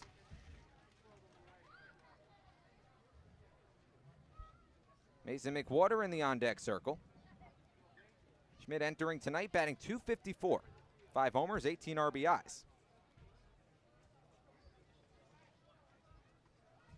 An all-star for the Cotuit Kettleers. 1 of 8 that the Kettleers brought into last Sunday's All-Star game. Cracked into straightaway center field. Ward drifts back, has plenty of space, makes the catch to retire the side. The Kettleers leave a runner on third. No runs on one hit. One man left aboard after 5.5. It's the Gatemen 6, the Kettleers 2. We'll be back on the Gatemen Baseball Network. Keep it locked. Need physical therapy? Select Physical Therapy works directly with you and your physician to create a plan of care that meets your goals and needs, with 6 locations on Cape Cod and more across the country. Select Physical Therapy is the official provider of athletic training for the Wareham Gatemen. Soft as a Grape has 10 retail locations on Cape Cod. So even when you're cheering on your Gatemen at any away games, stop into a Soft as a Grape store for the best Cape Cod products. No trip to the Cape is complete without a trip to Soft as a Grape. South Coast Health Operators of Charlton Memorial, St. Luke's, and Toby Hospitals delivers an unmatched combination of clinical excellence with a personal touch. They are proud to serve as Southeastern Massachusetts and Rhode Island's only not-for-profit health system, as well as the region's largest employer. South Coast Healthcare, plus something more. Whether you're brewing a lager or an ale, Stone Path Malt has got you covered. Stone Path Malt, the local provider of quality malt for all your favorite New England craft breweries, is right here in Wareham. For your next night out, stop by their new tap room. Village Signs of Mattapoisett. They do it all, from logo design, trucks and buildings, to boats. Village Signs has proudly served southern New England for over 35 years. Visit them at villagesigns.inc.com for all your signage needs. 8-9-1 due up for the Wareham Gatemen, leading by 4 in the bottom of the 6th inning. 6-2 the score. Zach Mathis, Pete Durkay, Braden Ward, the 3 due up. All 6 runs for the Gatemen came in the last inning on only 1 hit. It was a 2-run triple off the bat of Pete Durkay, his first hit in a Gatemen uniform. It was a big one. At the time, it knotted the game at 2. First pitch. Misses low and in, a breaking ball, 1 ball and no strikes to Mathis. It was Durkay's first hit as a Gateman. But there were 5 walks in that inning that ended up bringing 6 across, including a drop third strike and also a sacrifice fly. Pitch taken inside, a fastball, 2 balls and no strikes to the second baseman Mathis. Nick Jones started that inning, didn't finish it. Matt Moore, the guy on the mound right now, came in and got the only 3 outs of that inning. When Nick Jones left, it was a 5-2 game. Breaking ball upstairs, 3 balls and no strikes from Moore. It was a 5-2 game, and there were nobody out. Moore falling behind on Mathis. 3 balls and no strikes to the number 8 batter. Moore delivers from the belt. Fastball on the outside corner, 3-1. Mathis 0 for 1 today. Struck out looking to begin the 3rd, and then was 1 of 5 walks in the 5th inning.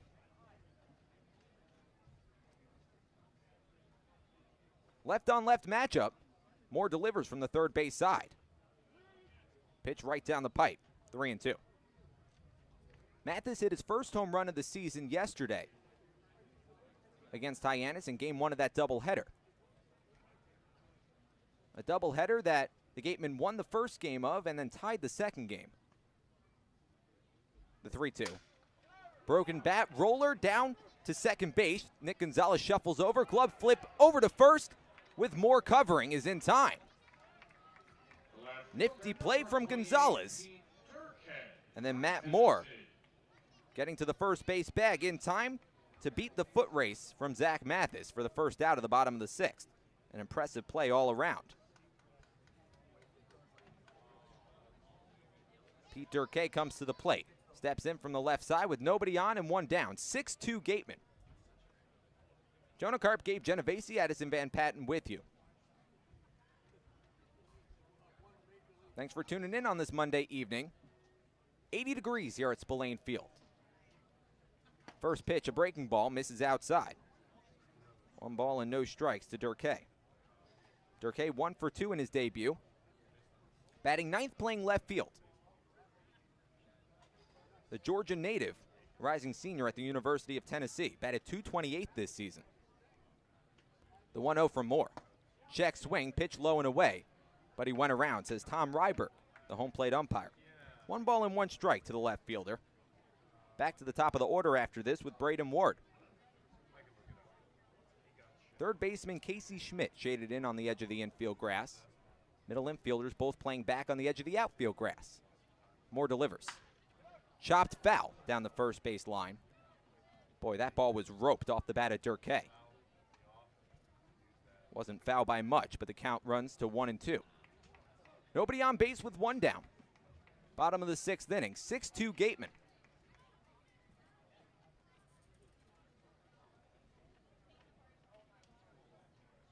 Moore kicks and deals. The 1-2 skips in the dirt, a breaking ball stopped by Pasek. Count evens up 2-2.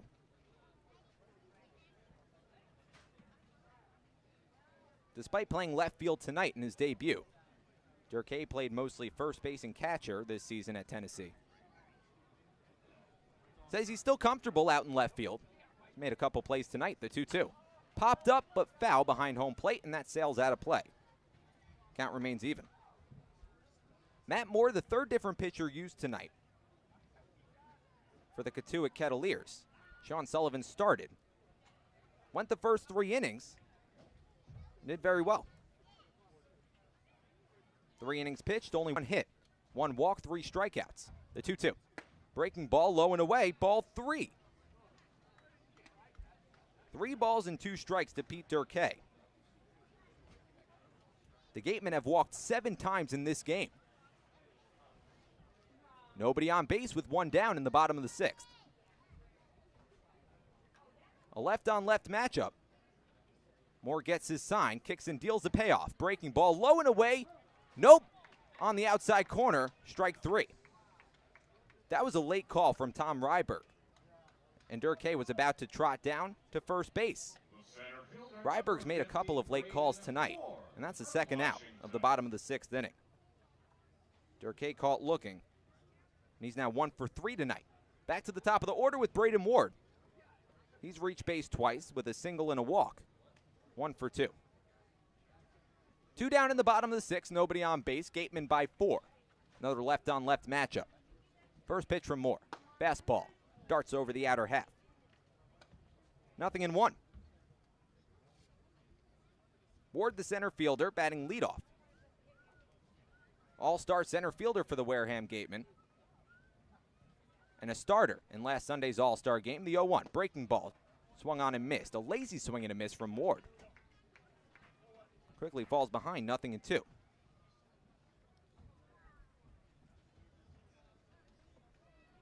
Ward with 3 home runs, 20 RBIs coming into this game. High leg kick from Moore. Fires a breaking ball low and away, and it skips off the glove of Pasek and rolls to his left, and Pasek comes up hobbling a little bit. 1 ball and 2 strikes to Ward as Pasek circles home plate before getting back into his crouch. Nobody on base with 2 down. Ward, a 2019 Pac-12 honorable mention. Rising junior at the University of Washington. Leads the league in stolen bases. 25 coming into today. Nobody on base with 2 down. The 1-2 breaking ball. Swing and a miss, strike 3. A 1-2-3 inning for Matt Moore. No runs, no hits, nobody left on. We're through 6. Gatemen up by 4. It's the Gatemen 6 and the Kettleers 2. Keep it locked on the Gatemen Baseball Network. Village Signs of Mattapoisett. They do it all, from logo design, trucks and buildings, to boats. Village Signs has proudly served Southern New England for over 35 years. Visit them at villagesigns.inc.com for all your signage needs. The Gatemen would like to thank Wareham Country Market for helping to feed the Gatemen players and staff after games. They are located about a quarter of a mile from the field on Route 6, offering a convenience store, a Dunkin' Donuts, and a deli. Back here on the Gatemen Baseball Network, about to start the top of the 7th inning. The Gatemen are rolling. They're on top by 4 over Cotuit. Jonah Karp, Gabe Genovesi with you. Let's send it over to Addison Van Patten. Show and I just caught up with our starting pitcher for tonight, Levi Prater, on that meltdown of a 5th inning that was for Cotuit. And he said that their pitcher, just got behind in the count, was eventually leading to just being able to throw fastballs that our batters were obviously seeing well and sealing it up for us. And that's pretty much it. Sending it back to you guys. Thanks so much, Addison. I mean, a meltdown is the perfect way to describe that. 5 walks in that inning, only 1 hit for the Wareham Gatemen, 6 runs across, just a nightmarish inning, and you don't wish that upon your worst enemy, especially if he's a relief pitcher. I mean, 6 runs on 1 hit for Wareham, 5 walks in the inning. They were gifted 4 of those runs. Credit to Pete Durkay, who knocked in the 2 RBI triple. This game deserves to be tied, but Wareham got handed the other 4 runs, and, well, they lead 6-2. That was the fakest laugh I've ever heard you do on one of my jokes. You don't need to laugh. I had to give you a sympathy laugh. They're not all. No, you don't. That makes it worse, Gabe. They're not all funny. I understand that. They can't all be home runs. You know, if you're 1 for every 3, it makes me an all-star, right? 333 batting average. We have a defensive change and a new pitcher in for Wareham. Mike Antico, speaking of Pete Durkay, by the way, he exits the ball game. He was out in left field. Mike Antico, the new left fielder. And the rest of the defense staying the same. New outfield, Mike Antico, Braden Ward, and Matt Rudick from left to right. Brandon Pott, the new pitcher, coming in for Tanner Bybee in a 6-2 game. Right-handed pitcher, left-handed batter, Mason McWhorter, first man up. First pitch fastball over the inside half. 0-1. McWhorter's 0 for 2.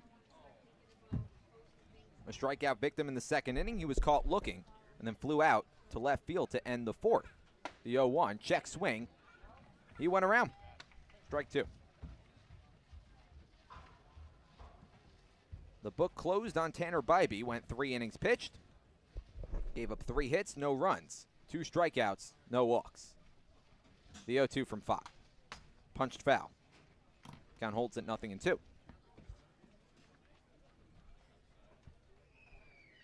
Adam Oviedo in the on-deck circle. Cody Pasek behind him.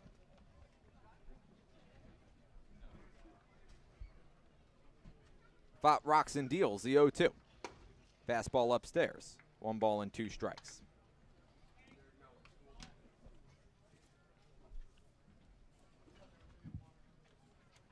Brandon Fott this season, a 3.10 ERA through 29 innings. And fires a fastball over the inside corner for strike 3. Gets Mason McWhorter looking for the first out at the top of the 7th. Second time tonight, McWhorter has struck out. And that strikeout brought to you by Lang, Exafaris, and Bullard. Head to lxblaw.com to seek a trial attorney in the New Bedford area. Nobody on base, 1 man down. Oviedo steps in from the right side. A right-on-right matchup. First pitch from Fott. Sits low and away, 1-0. Speaking of strikeouts, Oviedo has 2 of them. Both of them looking. Fott, the rising junior at Bellarmine, making his 9th appearance of the season for Wareham. 28 strikeouts and 29 innings pitched. The 1-0, swing and a miss. Good breaking ball from Brandon Fott. 1 ball and 1 strike. 28 strikeouts, 8 walks. Nobody on base, 1 man down, top of the 7th inning. Gatemen by 4. 6-2. The 1-1. Punched foul again, 1-2. Cody Pasek in the on-deck circle. Adam Oviedo batting .252 entering this contest. 3 homers, 17 RBIs. The native of Grandview, Texas. Rising junior at TCU. The 1-2. Popped foul. Behind home plate and out of play. Count holds at 1 ball and 2 strikes.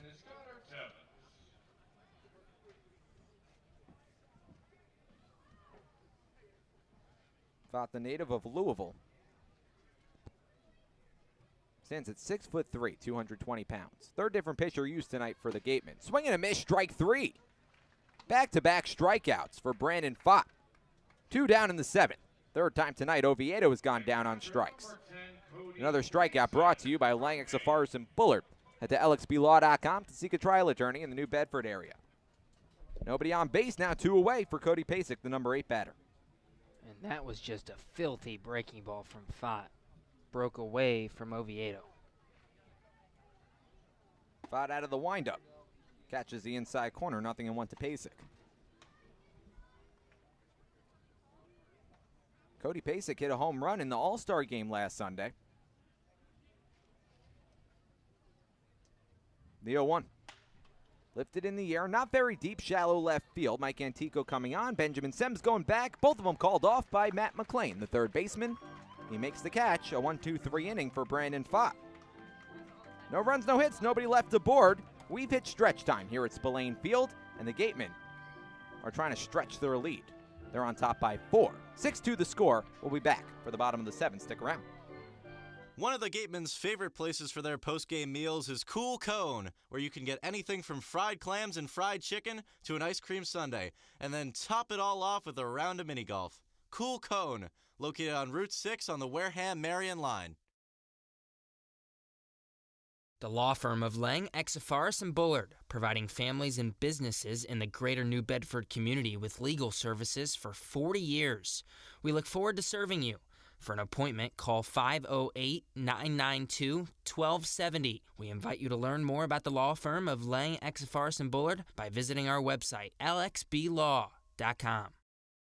Legacy Insurance Agency at 213 Main Street here in Wareham can offer you coverage for all your insurance needs. We have the bundle discounts, the accident forgiveness, the vanishing deductible, no loss, etc. But unlike those gimmick companies, we can quote you with multiple carriers. So forget the lizard and price tool and come talk to a professional. We'll help you find what's right for you. Got legal trouble? Attorney Mark Deshays is here to help the greater New Bedford area with real estate and business law, estate planning, and probate. Visit him today.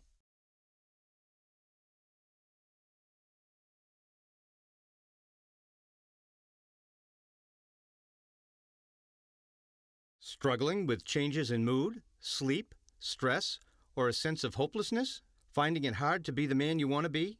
Get the information and tools you need for mental, emotional, and relationship health at massmen.org. Courage starts with the first step. The Mezzaluna Restaurant is a family-run Italian restaurant celebrating 80 years in business. Located on Main Street in Buzzards Bay, Mezzaluna specializes in Italian cuisine, a lunch menu that's the best deal in town, and serving some of Cape Cod's famous prime rib every Wednesday and Saturday. Come enjoy the feast at Mezzaluna, the Italian family restaurant. Does your insurance agent know you by name, analyze your stats, and help you with your game plan? If the answer is no, then it's time to draft Morse Insurance. Their local team will get to know you, assess your risk, and develop a strategy to protect your home, auto, or business. Visit us online at morseins.com. Hashtag Morse, of course, has your back. Northeast Maritime Institute's College of Maritime Science is a proud sponsor of the Wareham Gatemen. If you're looking for a career at sea, look to NMI's program of education, adventure, and employment on northeastmaritime.com, America's premier 2-year maritime college. 2, 3, and 4 due up for the Wareham Gatemen. They're on top by 4. 6-4 the score as we enter the bottom of the 7th. It's the Gatemen over the Kettleers. Wareham trying to even up the season series at 3 games apiece. Kettleers got the better of the Gatemen in their last meeting. That was a 6-1 final last Friday. A game where the Gatemen only managed 3 hits across. Araja New had a home run. He had 3 RBIs. Nick Gonzalez went 2 for 4. Good offensive day for Cotuit. Not such a great offensive day for the Gatemen. But they're getting their revenge so far. New pitcher in, Beck Way. The righty deals. First pitch. Misses downstairs. 1 ball and no strikes to Matt McLean. McLean, Teeter, and Del Castillo due up for Wareham. McLean starts things off. He reached on a walk in the 5th. He's 0 for 2. Pitch misses inside. 2 balls and no strikes. Right on right matchup. Beck Way, the 4th different pitcher used tonight for Cotuit. Check swing, but McLean went around. Strike 1, 2 balls and 1 strike. McLean a strikeout victim back in the 1st inning, then flew out to end the 3rd. Walking in the 5th, he was one of 5 Gatemen to walk in the 5th inning. The 2-1 is foul tipped back into the glove of Cody Pasek. Count even, 2 balls and 2 strikes. Jonah, Karp, Gabe, Genovesi, Addison Van Patten back with you. Thanks for spending your Monday evening with us on the Gatemen Baseball Network. Bringing you this game from Spillane Field. 80 degrees here in Wareham, Massachusetts. The 2-2. Breaking ball on the inside corner, strike 3 called. Second time tonight Matt McLean has gone down on strikes. That was a filthy pitch from Beck Way. 1 down in the bottom of the 7th for Jacob Teeter. Beck Way from Pennsylvania, rising junior at Belmont Abbey College, making his 11th appearance of the season for the Cotuit Kettleers. Roped out toward right field off the glove of Nick Gonzalez, and it skips into right field for a base hit. That's just the 3rd different hit tonight for Wareham. Despite having 6 runs across, Jacob Teeter reaches first on a 1-out single. That'll bring up Adrian Del Castillo, another lefty bat. Runner at first, 1 down, bottom of the 7th. Gateman by 4. Throw back to first. Teeter dives back in safely. All 6 runs coming in that 5th inning on just 1 hit. A Pete Durkay 2-run triple. 5 walks, a drop 3rd strike, and a sacrifice fly plating the rest. Pitch misses outside, a fastball. 1 ball and 1 strike to Adrian Del Castillo. Jacob Teeter off of first. Takes about 3 steps off the bag. Shuffles, and the pitch is downstairs. 2 balls to the cleanup batter. Del Castillo, the catcher tonight, 0 for 3. Batting cleanup. 2-0. Ripped out toward right field. Coming on is Loperfido. Plays it on a hop. Fires it back into second as Del Castillo stops at first. Runners on first and second with 1 down in the bottom of the 7th. And now Beck Way has himself a bit of a predicament. 2 straight hits off of him. First hit of the night for Del Castillo. That'll bring up Dallas Beaver, another lefty bat. Beaver smacked the sacrifice fly back in the 5th to plate the 6th run for Wareham. A strikeout victim and a flyout victim in this game, also looking for his first hit. Throw back to second. Teeter dives back in safely. It's Teeter off of second, Del Castillo off of first, in the bottom of the 7th inning with 1 down. 6 runs on now 4 hits for the Wareham Gatemen, also 2 errors. Lefty batter, righty pitcher. Way deals, and the breaking ball is swung right over the top, 0-1 to Beaver. Benjamin Sems in the on-deck circle.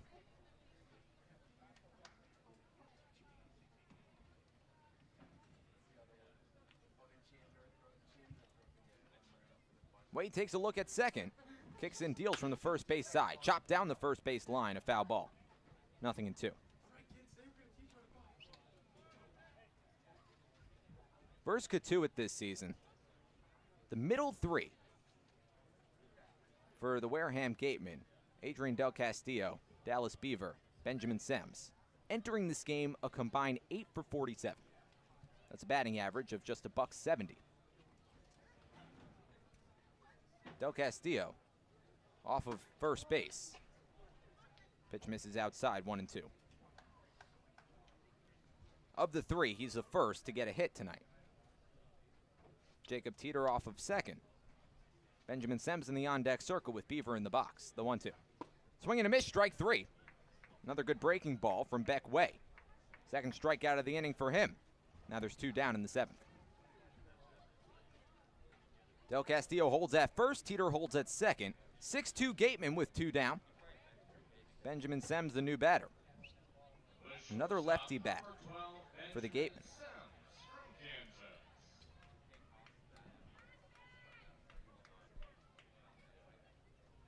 Wade trying to keep this a 4-run difference. The righty with a high set at the letters. Checks the runner at second base, kicks and delivers. First pitch, swing and a miss. And a pitch low and in. Count 0-1.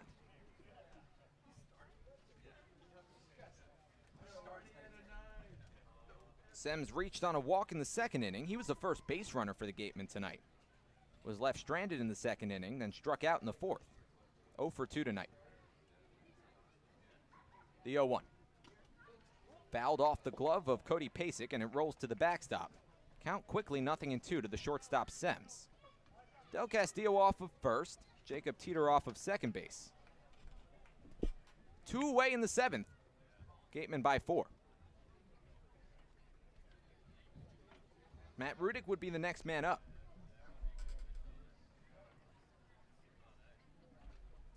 Way kicks and deals the 0-2. Fastball just misses the outside corner. 1 ball and 2 strikes. Tomorrow the Gatemen travel to Bourne. Only 3 games left in the regular season after tonight. It's Bourne tomorrow at 2 o'clock. And they face Bourne back here at Spillane Field the next day, the 1-2. Swing and a miss, strike 3. Beck Way gets out of a jam. Leaves 2 on base. No runs on 2 hits, 2 left aboard. We're through 7. The Gatemen lead by 4. 6-2 the score as we enter the top of the 8th. Gabe Genovesi with your play-by-play when we return. Stick around on the Gatemen Baseball Network. Soft as a Grape has 10 retail locations on Cape Cod. So even when you're cheering on your Gatemen at any away games, stop into a Soft as a Grape store for the best Cape Cod products. No trip to the Cape is complete without a trip to Soft as a Grape.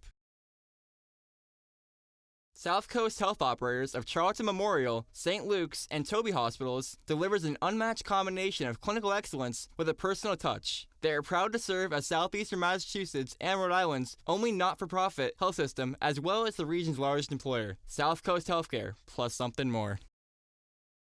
Whether you're brewing a lager or an ale, Stone Path Malt has got you covered. Stone Path Malt, the local provider of quality malt for all your favorite New England craft breweries, is right here in Wareham. For your next night out, stop by their new tap room. The Gatemen would like to thank Wareham Country Market for helping to feed the Gatemen players and staff after games. They are located about a quarter of a mile from the field on Route 6, offering a convenience store, a Dunkin' Donuts, and a deli. Wareham House of Pizza has been serving Wareham and Marion for over 40 years with steak and cheese, pizza, and subs. Located in Shaw's Plaza, head on over for pickup or let them deliver to you.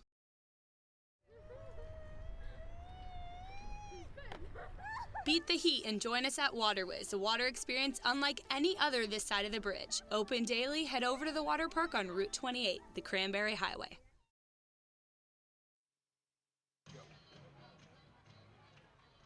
We enter the 8th here at Spillane Field. Wareham 6, Cotuit 2. Parker Chavers, Nick Gonzalez, Araja New. 9-1-2 hitters due up for Cotuit here in the 8th to face Brandon Fott. First time today, those 3 will face Fott. First pitch, fastball high, 1-0 to Parker Chavers. Fott came in, pitched a 1-2-3 7th, a couple of strikeouts. It's been a great night for Wareham pitching. The 1-0. Fastball paints the outside edge, 1-1. Levi Prater, the starter, gave up 2 runs in his 3 innings, but only 1 earned. Should have been out of the first inning. The 1-1 offering. Fastball just misses the outside corner, 2-1. And ever since then, Tanner Bybee, 3 innings scoreless out of the bullpen. Brandon Fott, an inning scoreless out of the pen. Kicks and deals the 2-1. Fastball just misses. Once again, a little outside. 3-1. Fott's been excellent out of the pen for Wareham this summer. A 3.1 ERA in 29 innings pitched. 3-1 swing and a miss on a fastball upstairs. 3-2.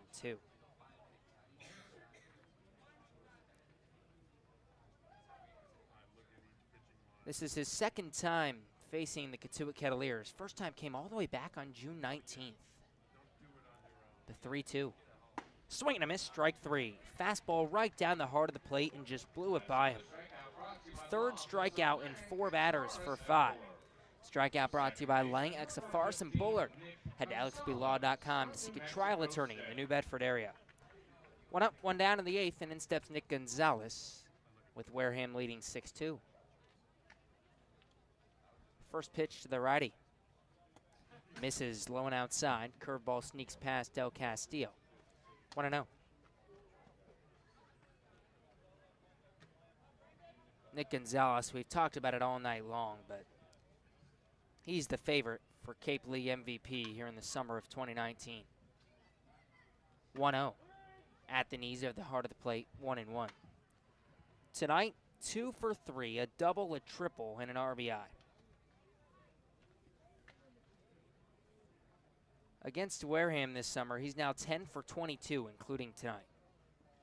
1-1, swing and a miss on a breaking ball. 1-2.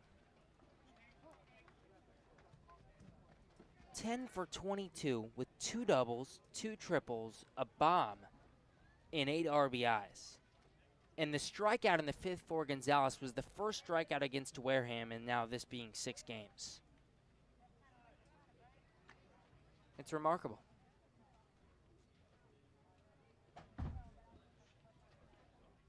Two hits tonight, his 14th multi-hit game of the summer. Fott sets, winds and fires the 1-2. Blew the fastball by him. Gonzalez got a piece. Del Castillo hung on to it. Back-to-back strikeouts to begin the 8th for Brandon Fott. And another K brought to you by Lang Exafaris and Buller.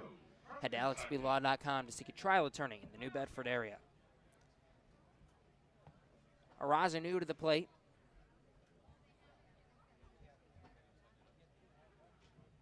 First pitch to him. Fastball on the inside corner for strike 1. A new switch hitter batting from the left side against the righty Fott. 6-2 Wareham. Top of the 8th inning. The 0-1 offering. Curveball checked his swing, went around. Filthy pitch from Fott. I mean, that's laughable. Starts over the heart of the plate, breaks in on a new. He almost dropped to an E and checked his swing. Now the 0-2.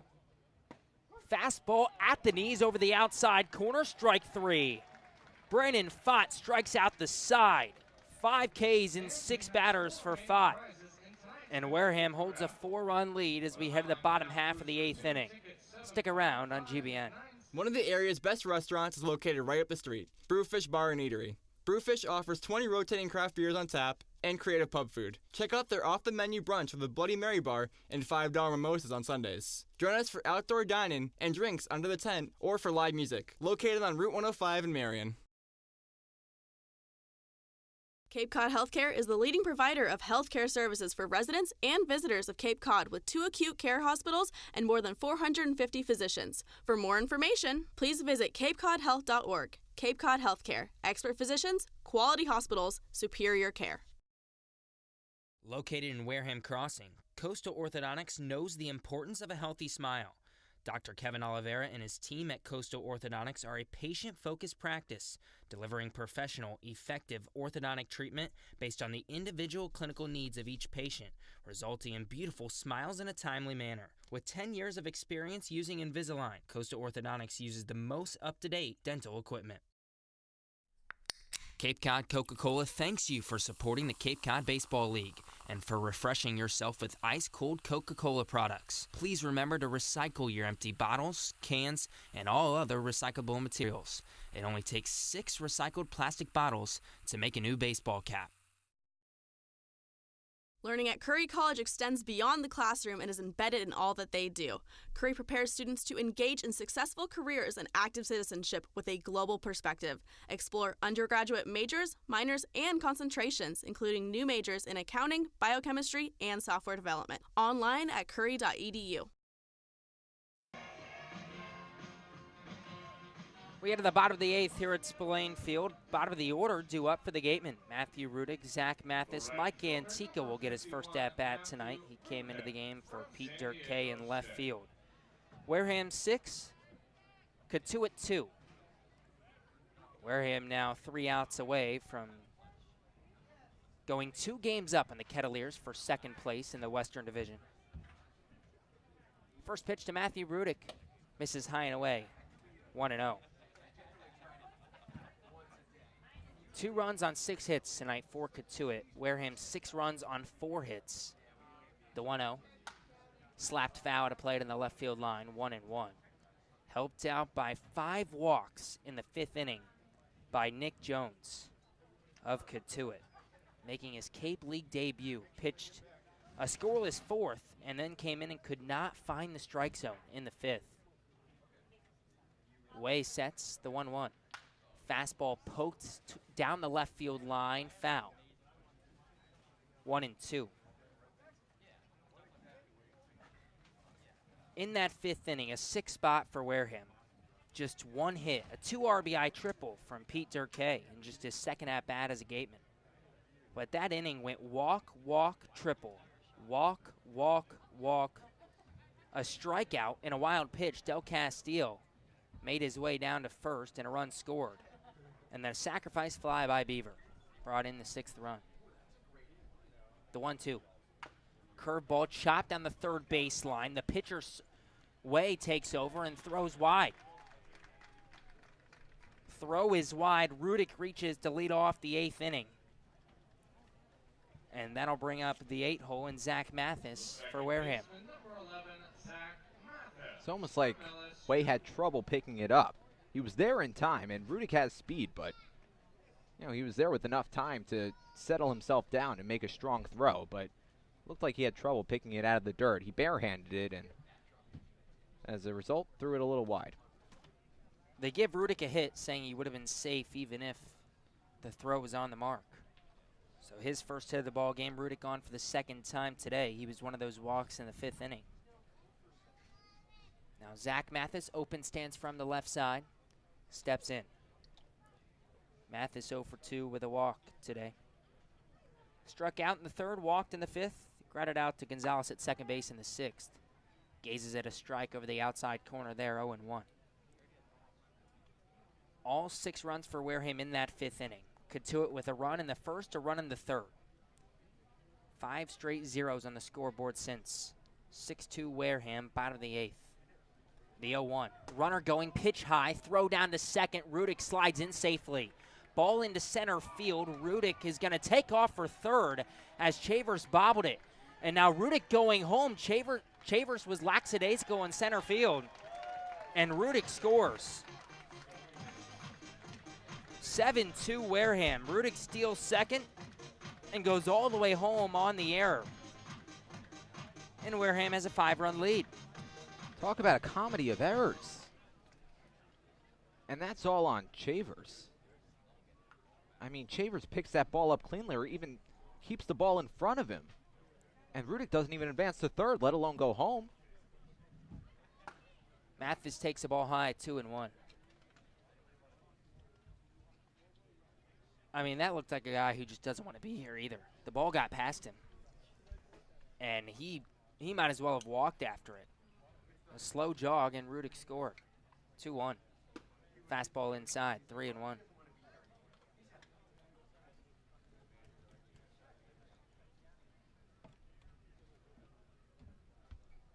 So as long as Wareham can take care of Cotuit in the top of the 9th. 3-1. Way inside. Mathis dances out of the way. He walks, and in steps Mike Antico. But as long as Wareham can take care of business in the 9th, the Gatemen will go 2 games up in the Kettleers for the 2 seed in the West with just 3 games to go. That was walk number 8 for Cotuit pitching tonight. You talk about a big mark on just a bad night. I mean, that's what it is. A lot of pitches out of the zone. After Sean Sullivan had 3 really, really good innings. The bullpen just imploding. Mound visit, Holt infield in for Cotuit. Wareham up by 5, 7-2. Gorgeous night here in Wareham. Started this game at 80 degrees and sunny. Wind blowing out just a tad. It's dead stops now. It's gorgeous, but it's really hot. It is.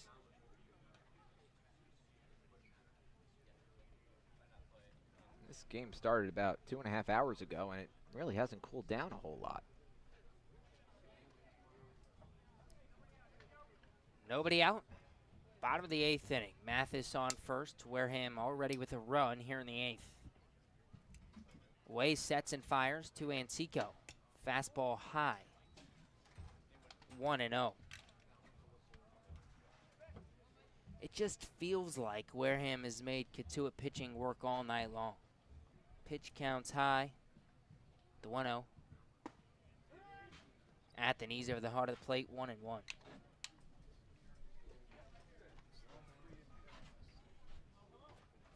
Antico, this is his first at-bat tonight.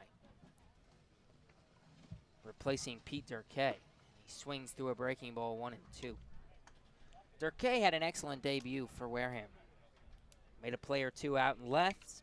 2 RBI triple in the 5th. 1 for 3 night. The 1-2. Swing and foul tipped. Back off the glove of Pasek. We'll stay at 1-2. There was some confusion on whether Antico got a piece of that one. Mathis tried to go first to second. Instead has to go back to first because of the foul ball. By the way, no one on the roster hits better against these Cotuit Kettleers than Mike Antico. The 1-2 offering. Ground ball back up the middle, broken bat, throw to second for 1, over to first, got him. It was the pitcher Way who picked that ball up and fired to second. It's a 1-6-3 double play. I don't know, Mervis's foot looked way off the bag over at first base. Good play by Way to field his position. It's hard to tell from the replay. But that was also a very close play. First pitch to Ward. Way high. Sails to the backstop. 1-0. Well, in a game where, I mean, Cotuit hasn't done themselves any favors, but game maybe where they need a break. That might have been it. Ward takes a ball high, 2-0. And not taking away from the impressive play from Way and from Oviedo, the shortstop, making that off-balance turn and strong throw down to first. 2-0 fastball high, 3-0. I mean, it was an impressive double play all around. Good scoop by Mervis. It was just a matter of if his foot was on the bag. Way sets, fires the 3-0. Fastball high and in. 4-pitch walk. Ward reaches and McLean steps to the plate. Walk number 9.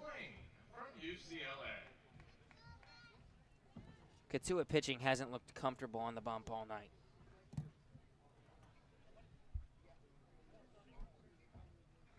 McLean steps to the plate 0 for 3 with a walk. His hitting struggles continue.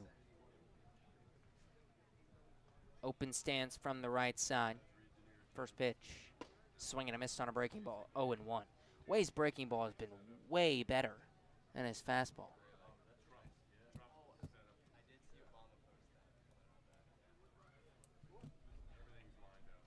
Sets, checks first, the 0-1. Swing and a miss on a curveball down low. 0-2.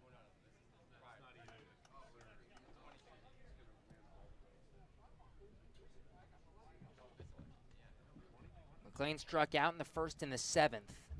Flew out the left in the 3rd, walked in the 5th. The 0-2. Breaking ball just misses. Maybe a little high, maybe a little outside. It's Tom Ryberg, the home plate umpire. 1-2. Way working quickly now, the pitch. Fastball misses off the outside corner. 2-2.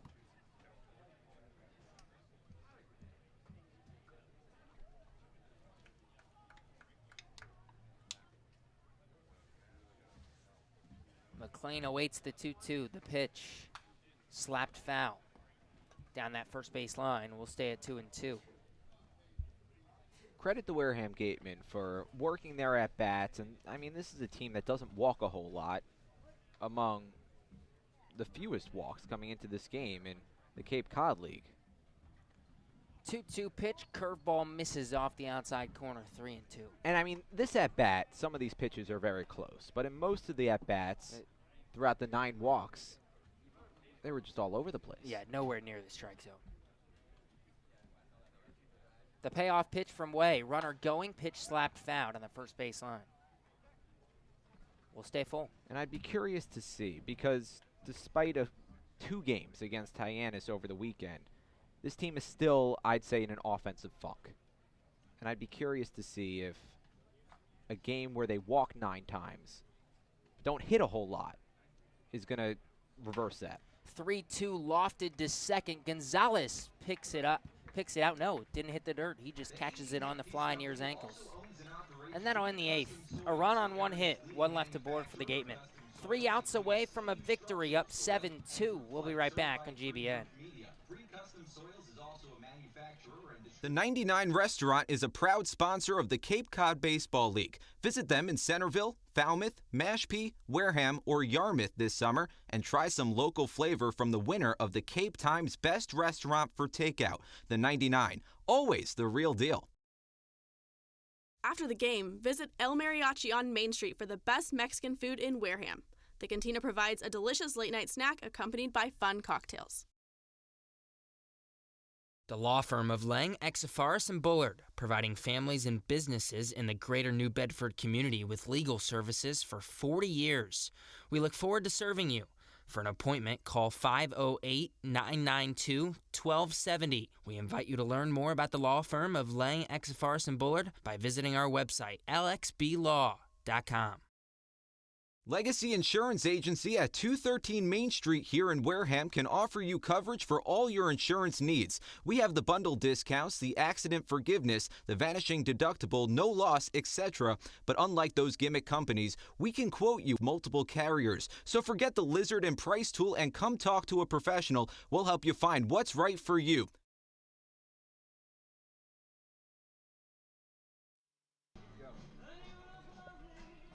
We head to the 9th here at Spillane Field. Wareham 7, Cotuit 2. Matthew Mervis, Joey Loper-Fido, Casey Schmidt. 3, 4, 5 hitters due up for Cotuit. The Gatemen 3 outs away from a victory. First pitch. Fastball slapped back up the middle. Sems ranges to his left glove, spins, throws to first. Got him. Jacob Teeter picks it out of the dirt. And Sems makes a fantastic play up the middle. 1 away here in the 9th. That was perhaps the best defensive play we've seen from anybody all season. That should have been a base hit.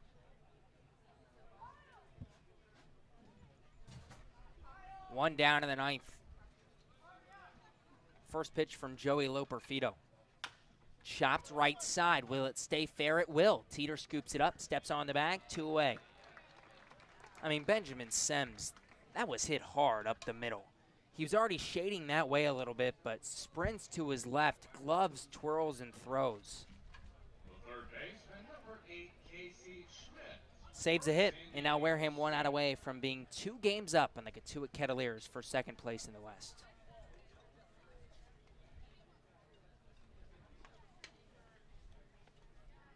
First pitch to the righty, Schmidt. Fastball at the knees for strike 1.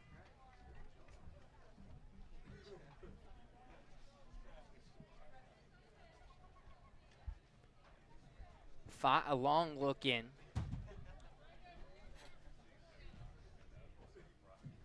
Winds and fires the 0-1. Curveball, swing and a miss, 0-2. Schmidt 0 for 3 tonight. 2 flyouts to center in the 2nd and the 6th. A 6-4-3 double play sandwiched in between.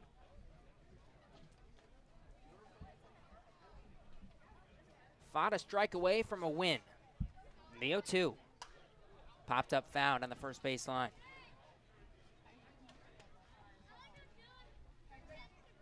We'll do 0-2 all over again.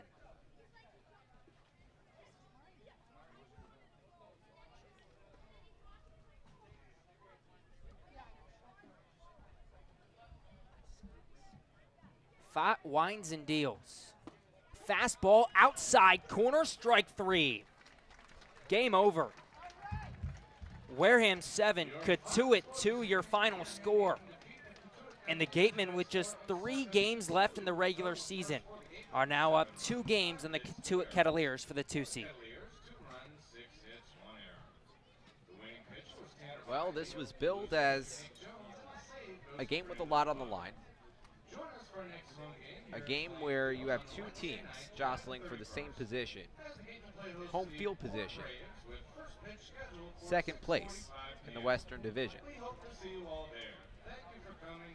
And it was really just one inning where the Gatemen only had one hit, but the bullpen just imploding for the Cotuit Kettleers in the middle of this ball game proved to be the difference.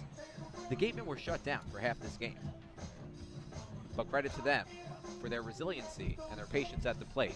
That was the real MVP. We'll have all the numbers for you when we come back on GBN. Stop by the Ansel S. Gurney House, where you will find a unique shopping and dining experience. Whether shopping for a special occasion or just to treat yourself, you'll find what you're looking for in one of the 11 themed rooms. There's also a cafe serving fresh homemade lunches overlooking the extensive gardens. The Ansel S. Gurney House is located at 403 County Road in Marion. For a nostalgic Cape Cod vacation experience, head to Bay Motor Inn, where guests are treated like family. Located in the heart of Buzzards Bay Village, this 1950-style cottage colony still provides you with up-to-date amenities. The Gatemen thank the Bay Motor Inn for their support. The Bay Point Golf Club offers a unique collection of 18 championship golf holes, a beautiful banquet facility, and a clubhouse that has a fully stocked pro shop. The Bay Point Grill is a perfect place to grab a meal or watch a game. The course is located off Onset Avenue in Buzzards Bay. The Gatemen thank you for your support. Come on over to BB's Bar and Grill for food, drinks, and fun. Located on Cranberry Highway, come in to sample the delicious eats or relax with a drink while enjoying live entertainment. BB's is one of our team meal partners. One of the area's best restaurants is located right up the street, Brewfish Bar and Eatery. Brewfish offers 20 rotating craft beers on tap and creative pub food. Check out their off-the-menu brunch with a Bloody Mary bar and $5 mimosas on Sundays. Join us for outdoor dining and drinks under the tent or for live music. Located on Route 105 in Marion. Final score tonight from Spillane Field. Wareham 7, Cotuit 2, and the Gatemen with a huge win here at home to go 2 games up on the Kettleers in the Western Division for second in the West with only 3 games to go. And after Falmouth, they didn't sweep today, but they didn't lose today either. They took 2 games, won the first one, tied the second one, and took sole possession of first place in the Western Division standings and solidified their place at the top of the Western Division standings heading into the postseason, which is just under a week away. The question mark now, who takes second and third, who gets home field advantage in the first round of the postseason. Right now, if the playoffs were to start today, it would be the Wareham Gatemen, who now have 4 points ahead of the Cotuit Kettleers. 2 games up with 3 to go is an excellent spot to be in, and they're in that position because of a huge 6-run 5th inning. And it was a 6-run 5th inning that only saw 1 hit come across. So only 1 hit was needed. That hit tied the game at the time at 2. It was the first hit for Pete Durkay, who is making his debut. Not a bad debut for Pete Durkay. Started in left field, was replaced by Mike Antico, and then the inning just unraveled and imploded for the bullpen of the Cotuit Kettleers. It started with Nick Jones. He ended up walking 5, exited the ball game. 1 more run came in when Matt Moore entered the game on a sacrifice fly, and that proved to be enough. The Wareham Gatemen patient at the plate, but it was really, if you were going to point to an MVP, I guess you could say the bullpen of the Cotuit Kettleers. I mean, they were the real MVP of tonight because they couldn't find the strike zone, and it was really only 1 inning where they couldn't find the strike zone. Proved to be enough. They were the real MVP. 2 runs, 6 hits for the Kettleers tonight. Wareham pitching did an excellent job. Oh, yeah. Oh, the Wareham pitching has been excellent over the last however many games. I mean, I guess you could say now 6 games. The Wareham Gatemen pitching has pitched to an ERA under 2.5. I mean, this is the best stretch we've seen this pitching staff on all season. Started with Levi Prater, went 3 innings, gave up just 1 earned run. Tanner Bybee came in, went 3 innings, gave up no earned runs. Brandon Fott, same thing, scoreless 3 innings. 13 strikeouts between them. I mean, this was one of the best pitching performances we've seen from any pitching staff, although it looked like, because the offense couldn't get going, that despite the excellent performance from each of those 3 pitchers that I just named, it wouldn't make a difference. But because the bullpen imploded for the Cotuit Kettleers, not to beat that into the ground, but, you know, because the bullpen imploded for the Cotuit Kettleers, the Gatemen won. And you mentioned the 13 strikeouts. No walks for Wareham pitching either. Brandon Fott in the 7th, 8th, and 9th. 9 up, 9 down, 6 strikeouts, a perfect last 3 innings. For Fott, we've seen that from him pretty much all season long. Fott ERA will drop under 3 now. It was a 3.1 coming into tonight. And you mentioned it, Tanner. Bybee 3 innings scoreless. Levi Prater only the 1 earned run. Coming into tonight, the Gatemen ERA in their last 5 games, 2.3. That's going to drop even lower. Yeah. Well, what is it? I know the bats are struggling right now. I know Wareham continues to just struggle offensively. Only 5 hits tonight, and the 2 RBI triple from Durkee being the biggest one of those 5 hits. But heading into the playoffs, again, still 3 regular season games left, but heading into the playoffs, it's so important to have good pitching, especially when you're in these 3-game series, short series. You really only need 3 or 4 starters to take you through. Well, for a month and a half, if you were to point to a concern, to an Achilles heel for this Wareham Gatemen team, it would have been the pitching staff. The hitting was fine. The hitting was more than fine. I mean, they were a mile ahead, especially in the contact department. They were a mile ahead of any other team in the Cape League, up by almost 30 points in the batting average compared to YD, who was consistently at number 2. Cotuit also has good hitting, but 250 compared to like 290, it's a world of difference. The Gatemen were sitting at 290. That's why they had 8 All-Stars participating in last week's All-Star game. They've been one of, if not the best hitting team all season long in the Cape Cod League, and all of a sudden the hitting hit a wall, but the pitching stepped up almost simultaneously, and that's why they're winning ball games over the last week and a half, 2 weeks. And if they can get both those things going, because quite frankly, I'm not concerned about the hitting, because I think everybody who's in a slump right now is going to work their way out of the slump. We knew it was a streaky team. Everyone is on the wrong half of the streak right now. Once they work their way out of the slump and they start picking up the hitting again, if the pitching can remain as consistent as they've been, this is a scary team, perhaps the scariest team in the Cape Cod League entering the postseason. Wareham wins 7-2. Let's send it down to Addison Van Patten on the field. Thanks, guys. I'm here with our player of the game, Pete Durkee. Now, to walk me through that triple at bat. Just kind of going up there. I don't really know the signs that much. So Coach said, go up there and get you one you can handle. So after the mound visit, he said, just be ready. Here comes the fastball. Be ready for it. And he threw the fastball, and I was ready for it. So that's kind of what happened. A lot of the guys we recruit this late in the season haven't had live action in a while. Your last game that you played in was Friday. What is it like to jump over from playing in California right over here to Massachusetts? Definitely a little different. Definitely a little different weather. It's a lot more humid here. But competition there was good, so I think it helped me be prepared for tonight, and I just had a lot of fun doing it. A lot of the guys that come here say they have those one-game jitters that they just have to get out of their system before they start raking them in, and it doesn't seem like you had that tonight. What do you have to say about your confidence coming right here into the Cape League? At the end of the day, it's just a game. It's baseball, so just kind of went out there, and Coach came up to me before the game. He said, don't try and do anything special, just be you, and I was like, I can do that, and that's what I just felt like I did. It was just myself out there today. We saw you out in left tonight, but we're going to be seeing you in the catcher's rotation here shortly. What are your expectations for yourself, and what are Jerry's plans for you?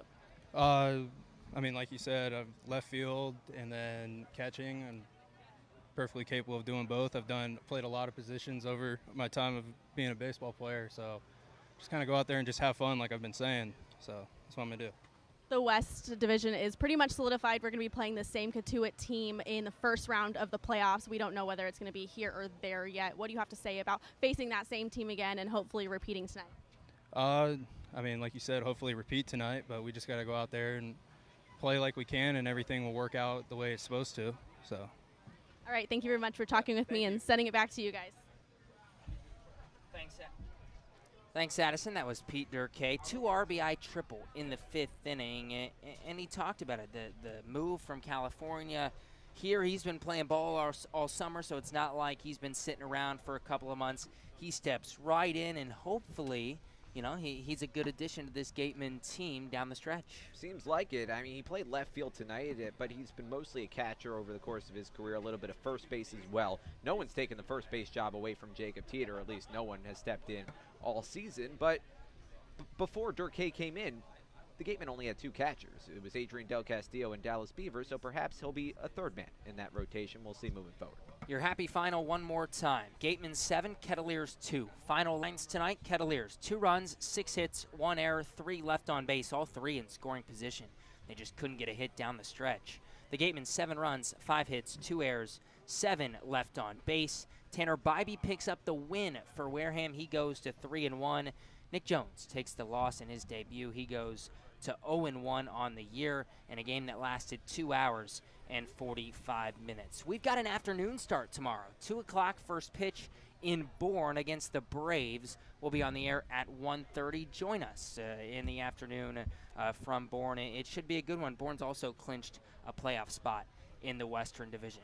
Wareham wins 7-2. For Javic Blake, for Ryan LeMay, for Jonah Karp, I'm Gabe Genovesi saying so long from Spillane Field.